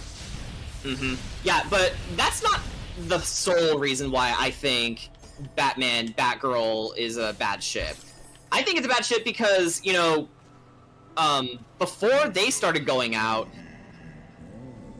Robin was already going out with Barbara before they broke up off screen. So again, Bruce is going out with his adopted son's ex-girlfriend. Pretty That's gonna be goddamn- weird. That's awkward. That's real fucking awkward. Where's that Crisis on Infinite Earths animated movie? Watch Cartoon Online? I don't know. This reminds me of the Sailor Moon manga where the main character is 14 and her love interest is 16 to 17. Oh, well, the anime made it worse. Oh, what?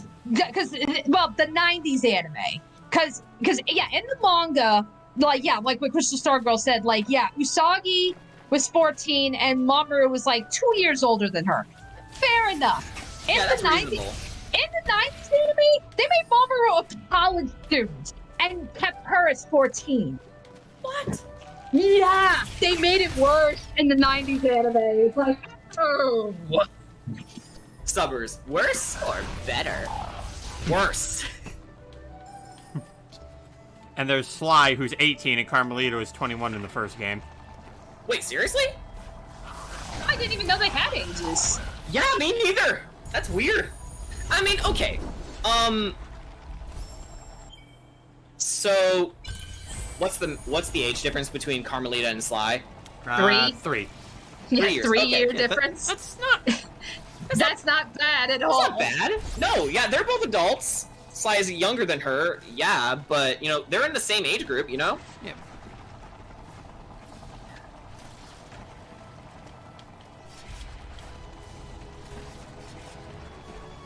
So, that's a fine ship. I can get behind that.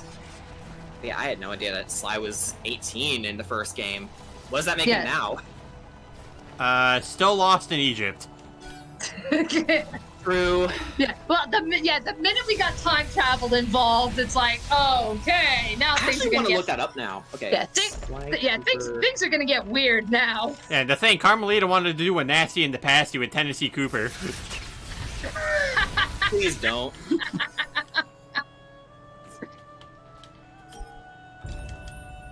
Okay, so he's currently about 22 years old.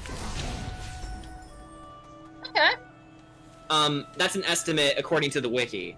But his birth year was 1984. A good year.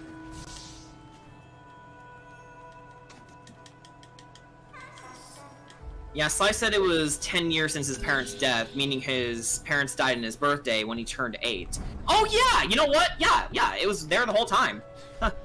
Hey Sly, here's your birthday present. Oh, just what I wanted. Dead parents.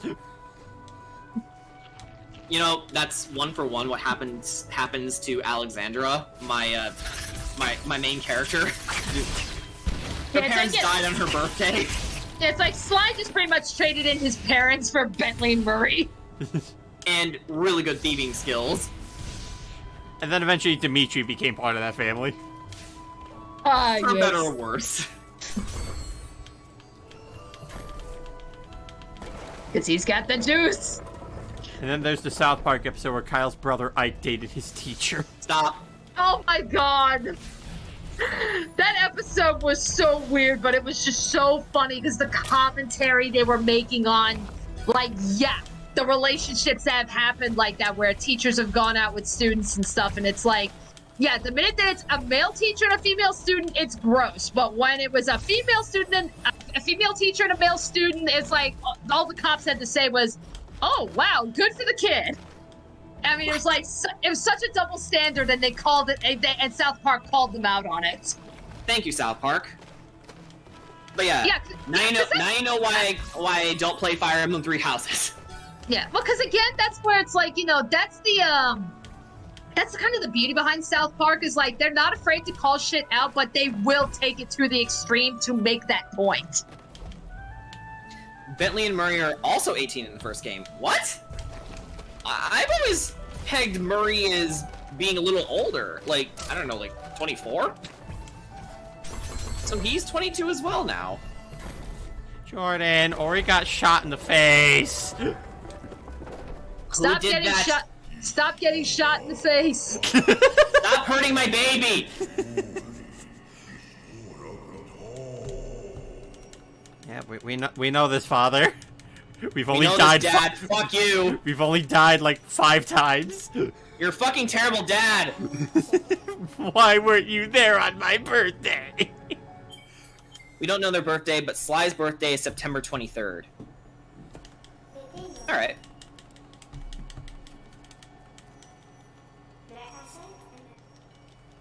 Yep, we know this scene. We know this. We've only died 5 times knowing this information. Oh yeah, we did die 5 times. Yeah. Yeah, this is like a freaking Diamond is Unbreakable. This is fucking bites the dust. This is bites the dust right here. Are you sure this isn't like Golden Wind, where Ori's on a death loop? Oh, Jesus. This poor child. Oh my god, this child has been requiemed. Who lied to Golden Wind? It's like, Ori, why did you piss off Giorno? That's the thing, I don't think they did. Now, see, you wanna know what happened is Ori picked up the 4th health cell, and then Mista got very offended and said, Jordan, we gotta get rid of this thing. Ori's dead. Sorry, I was at Buffalo Wild Wings. Why didn't you go to Wingstop?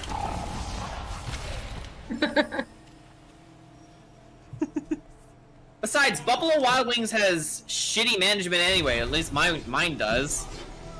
That's the one thing that stopped me from taking a job there.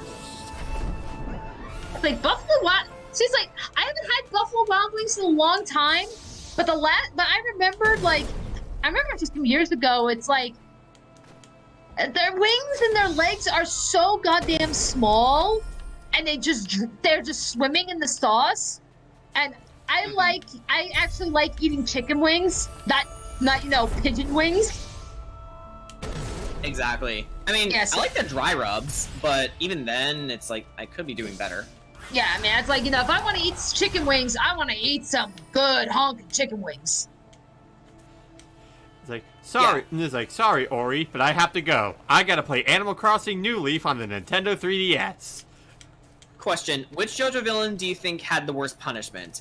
I would probably have to say Diavolo. Yeah, Diablo. Diavolo for sure. That boy has to live infinite deaths. Yeah, that's No, right. It's like infinite deaths and no end in sight for all of eternity. Yeah, that you're not gonna top that. I mean, granted in the I guess what you could call the Steel Ball Run universe, they actually did. Araki did try to replicate that. Spoiler, he did try to replicate something similar to that for the demise for Funny Valentine. But it's so much as that he's just getting constantly flung into alternate dimensions and stuff. But it's not a constant death loop. He's just literally stuck in infinity. So it's like, okay, you can't harm anybody, but it's not the same as repeatedly dying over and over again. So I'd say, yeah, Diablo still has it worse than Funny Valentine. Yeah. And to Kira's credit, his death was the most satisfying, and he slowly came to the realization that he did die. Yeah, for him. Yeah, but Diablo's death loop really took the cake. No, see, Okay, now please don't die this time. All right, so when Kira died, he saw what was happening. He's like, wait a minute, hold on. I like these heads. Oh, yeah, it's like, what? Speaking of JoJo, I cannot believe that, at some point this month, we're actually getting the final chapter for JoJolion. Like, JoJolion is almost fucking done. I still can't believe that. Careful. Oh, look, there's my face. It's over there. Is it even worth getting it though? Okay. Oh, yeah. Oh God! You're right on the edge. Please jump. We're on the edge. Hanging on jump. the edge of tomorrow. Hanging on the edge of tomorrow. Yeah, we need to blast Aerosmith "Living on the Edge." Yeah. Oh, we were singing "Live and Learn."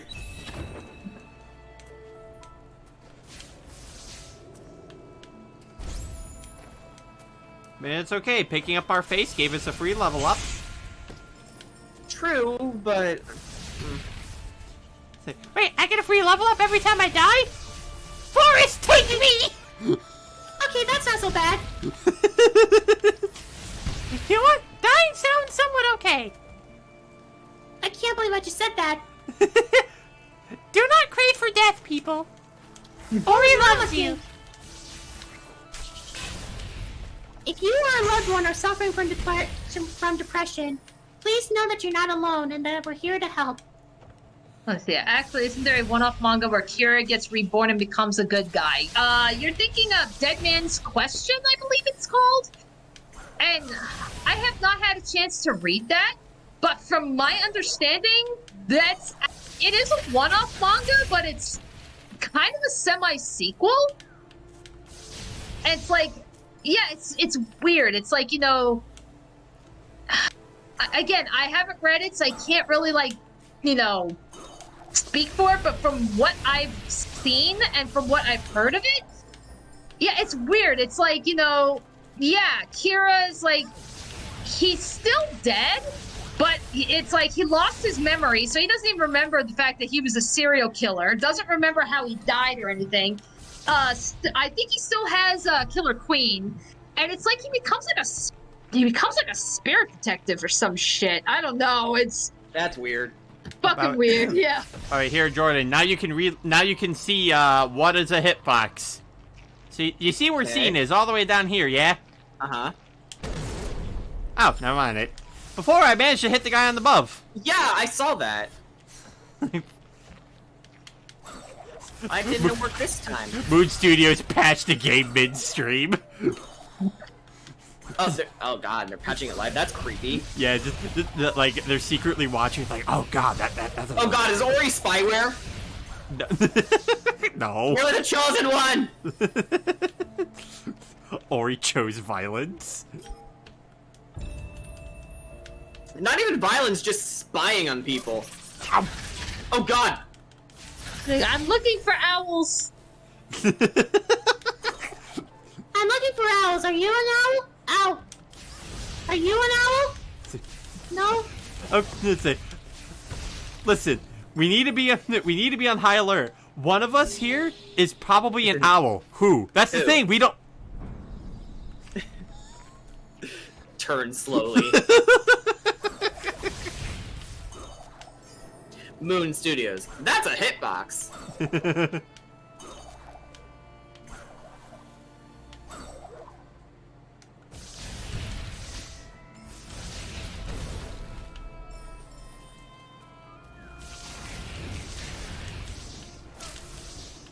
Ouch. All right. That's an entire.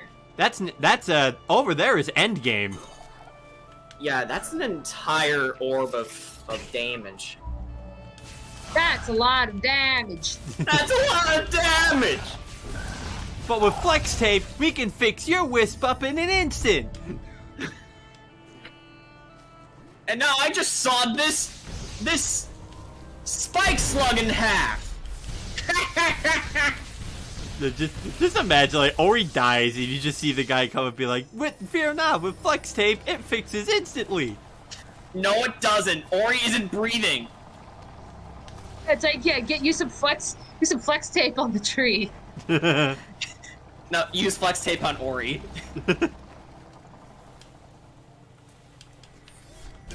Hell. Sniffing too much flex glue and all he sees is Martians. Okay. Okay. My only exposure to flex tape is through CS188's YouTube poops. So you gotta watch the JonTron videos that he did on flex tape. He actually I don't got. like JonTron. So he actually got the fucking flex tape guy to make a cameo appearance in his video. Yeah, he actually got the flex tape guy on his video. Was he like lambasting it? No, they were doing a funny skit together. Oh, okay. Kumo! But no, the YouTube poops I was talking about, so there was a segment where, the flex tape guy was just spraying perpetually in the bucket with the 2 holes in it, and, with the way, the editing went, it's like, the more they cut to it, it's like no progress is being made, and then eventually, when it finally got to a manageable state, it's like, you can still see there's holes in it, but that's okay. Let's just pour some water into it, and then it just spills through, and then he says, "Damn it!"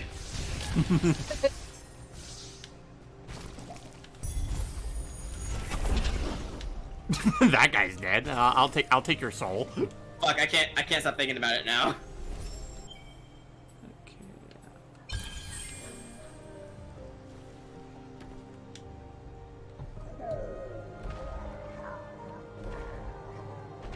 We must get the water vein away from the Ori precious.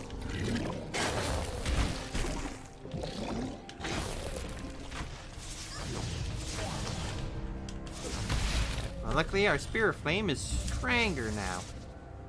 Stranger? Stranger. I know what. You know, I'm going to stranger the person who gave Ori a gun. Master Chief. Master Chief, would you care to explain to me why you gave Ori a gun? Sir. Pew pew. He's like, I am the adult here. I'm supervising him. Sir, I am the adult here.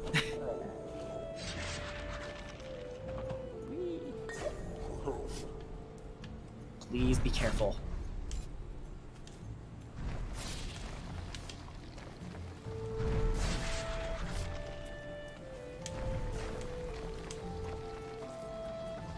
There we go. Oh god!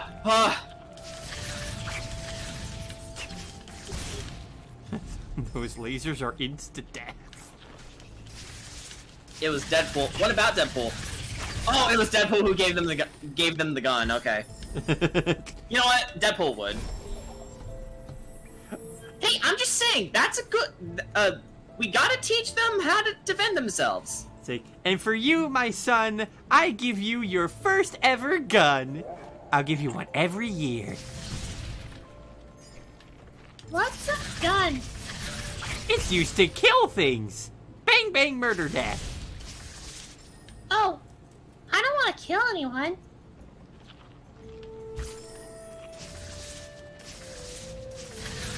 Was this child a mistake? Ori starts crying. How dare you, Deadpool?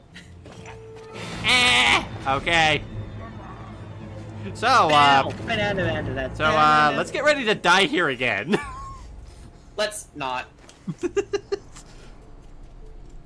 Let's give it one more try. You know what? I think I'll tackle this area first, because I can do that one bit up there just fine. Yeah, okay. Good. Come on. There we go, okay. Yeah, there we go. Gimme. Progress. Yeah!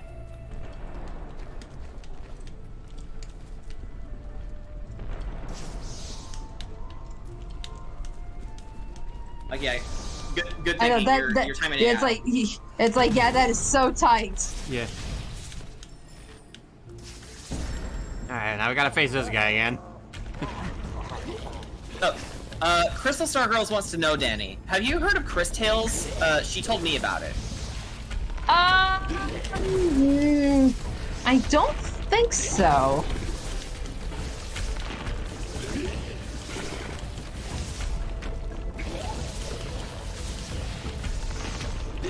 Yeah.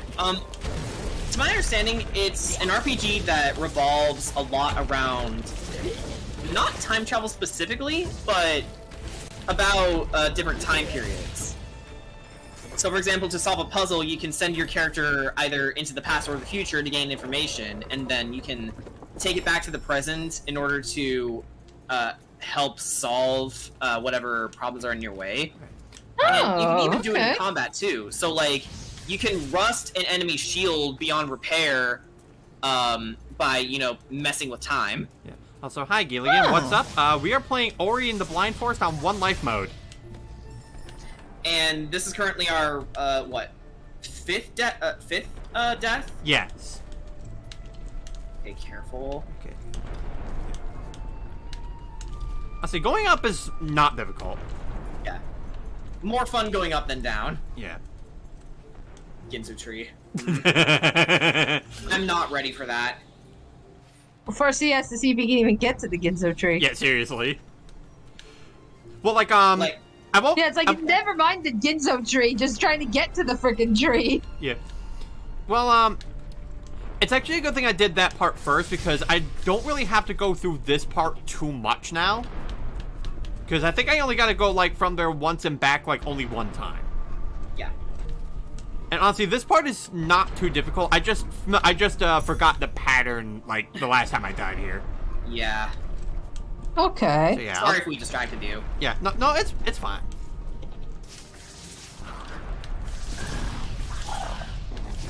I know they have died.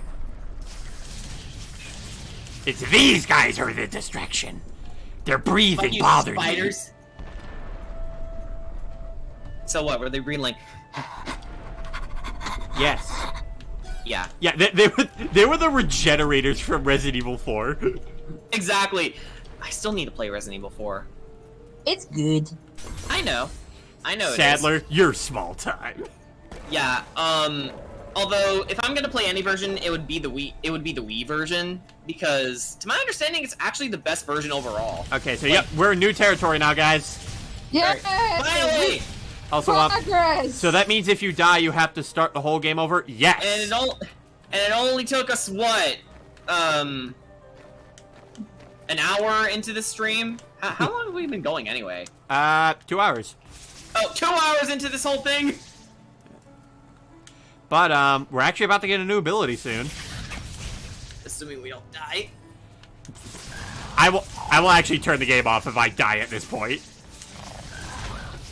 I mean, I don't think we're gonna be able to finish this in one sitting anyway. Oh, no. Because, you know. Oh no, absolutely I not. think at this point we're just seeing how far you can go, and yeah. I mean, I may consider picking it up for like maybe a later stream. Yeah. But yeah. Like Yeah, just for shits and giggles. Yeah, but now we got a double jump. double jump, finally! Yep. So yeah, the double jump here in Ori, it's not so much for height, but it gives you a lot of length that you can go across. Like, it gives you a lot of airtime. Yeah, it's good for horizontal travel. Yeah. How'd you get over there, Gumo?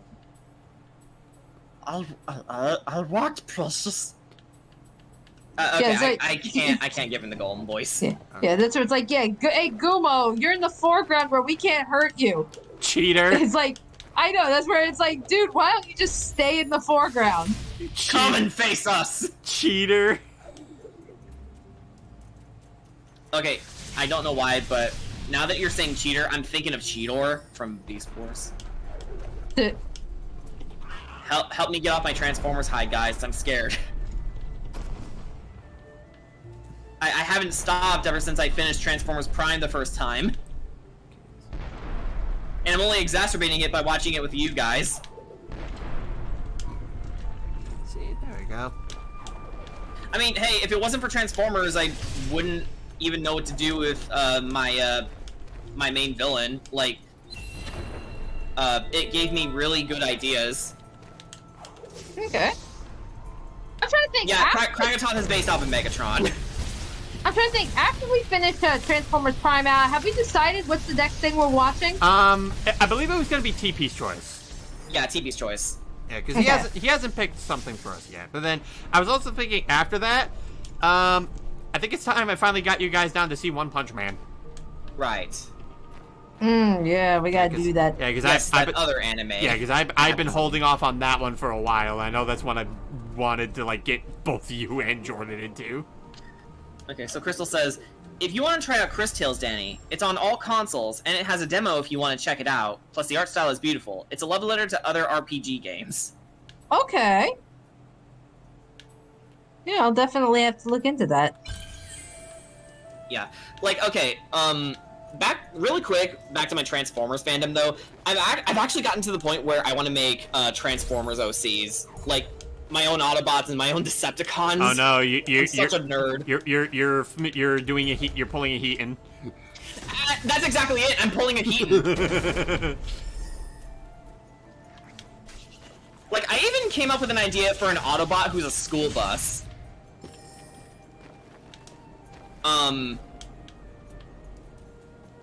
And yeah, I worked into her personality that, being a school bus is actually her job, and sometimes she's late to battles because she's, on busy school days, she's too busy, driving the kids around.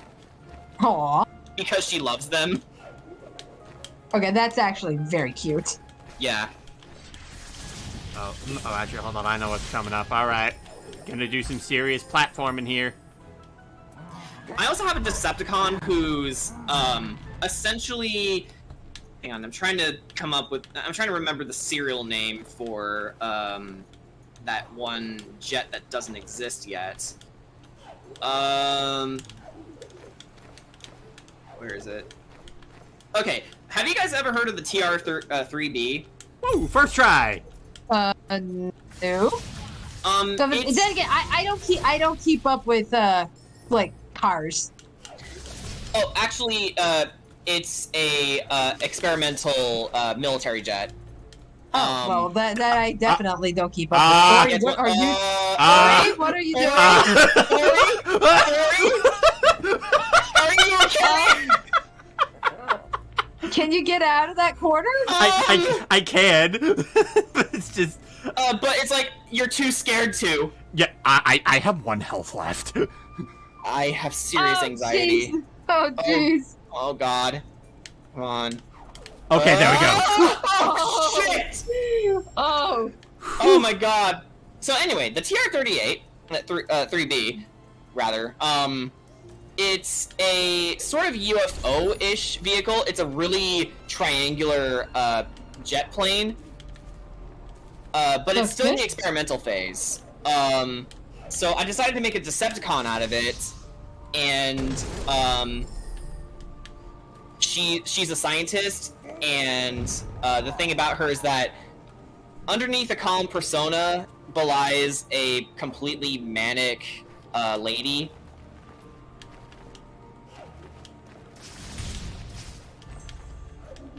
So that's the thing, and yeah, most of my Transformers are lady Transformers, because as much as I love Prime, they barely have any female representation.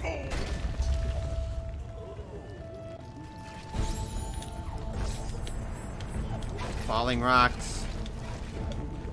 Rocks fall, everyone dies. Please don't die here. Now that I said that. Whew. Christ, Brian. What did I just say? Ah. There's health up there. Gimme. Gimme, gimme, gimme a man after midnight. Take me through the darkness till the brink there we of go. the day. See, first try. But, guess we can go to the Ginzo tree now. Holy fuck, we actually made it to the fucking tree. No, we're going to the Genzo tree. Ori brought kindness and hope to his heart. Give me the water vein! So, yeah, now we can go in the tree. And, yeah, Gumo's being a bro. Gumo the bro. Brother Gumo. Yeah. Soon to be our dad. Yeah, Gumbro. Goombro. You me daddy! Okay, I thought you didn't have enough for a second. Don't fall in the Energon! Don't worry, I got this. And the Energon. It looks like Energon. It's Dark Energon! Hello, Ori. I see that you are on a quest to save your land. Jesus. Ori? What the fuck? Fuck! Oh, there we go. Okay. And so much for the Ginzo tree. Yeah, so much for that. Well, hey, at the very least, we don't have to suffer. No, we still haven't beaten the game yet. You're seriously not going to finish the game tonight, are you? No. In fact, Okay, good. honestly, I think this is where I'm gonna call it. Yeah. Yeah, because yeah, we did get far, but then I got sniped. So Ori, Yeah, it's like, we'll have to save the force another day. yeah, it's like you unlocked the way to the Ginzo tree. Yeah, only to lose it because we don't have it anymore. No more. Ori died a hero, a legend of their land. Yeah. So yeah, I shall see you guys another time. Maybe I'll do some more Ori One Life mode. Maybe we'll actually get far in the game. Also, Jordan Carroll raised up a good point. You know, I just thought, why isn't there an ABBA reference in JoJo? Actually, before I end things off, I will show off something. Okay. Yeah, so this was my Let's Play file. Ah, we're in hell now. Yeah. Or, I'm sorry, Mustafar. That's more appropriate, Mustafar. So yeah, this was the file I used for the Let's Play. From, on Spiffy Needle Geeks.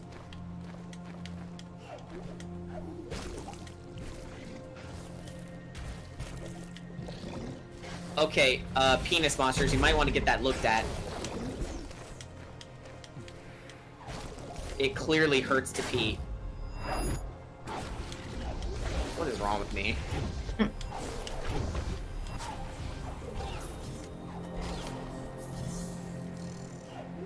Alright, we're not leaving just yet. I do want to show off something.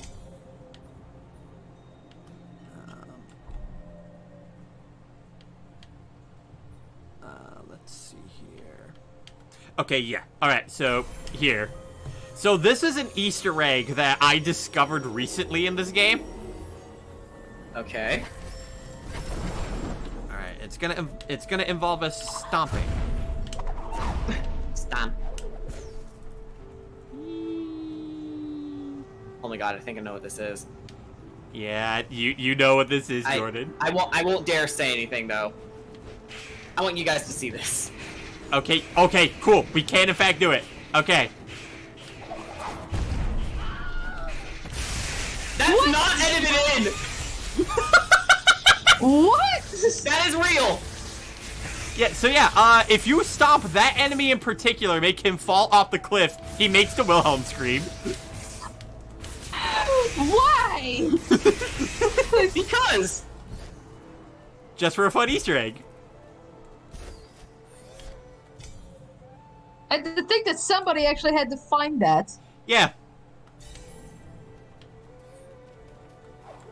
So yeah, that enemy in particular, if you knock them off the edge, yeah, they do the Wilhelm scream. I should see. Did it come back? Ah, damn it! Did it come back? Nope. Okay, but yeah, that's all I wanted to show off. Okay. So yeah, I hope you guys enjoyed that. We'll definitely pick this up some other time. So.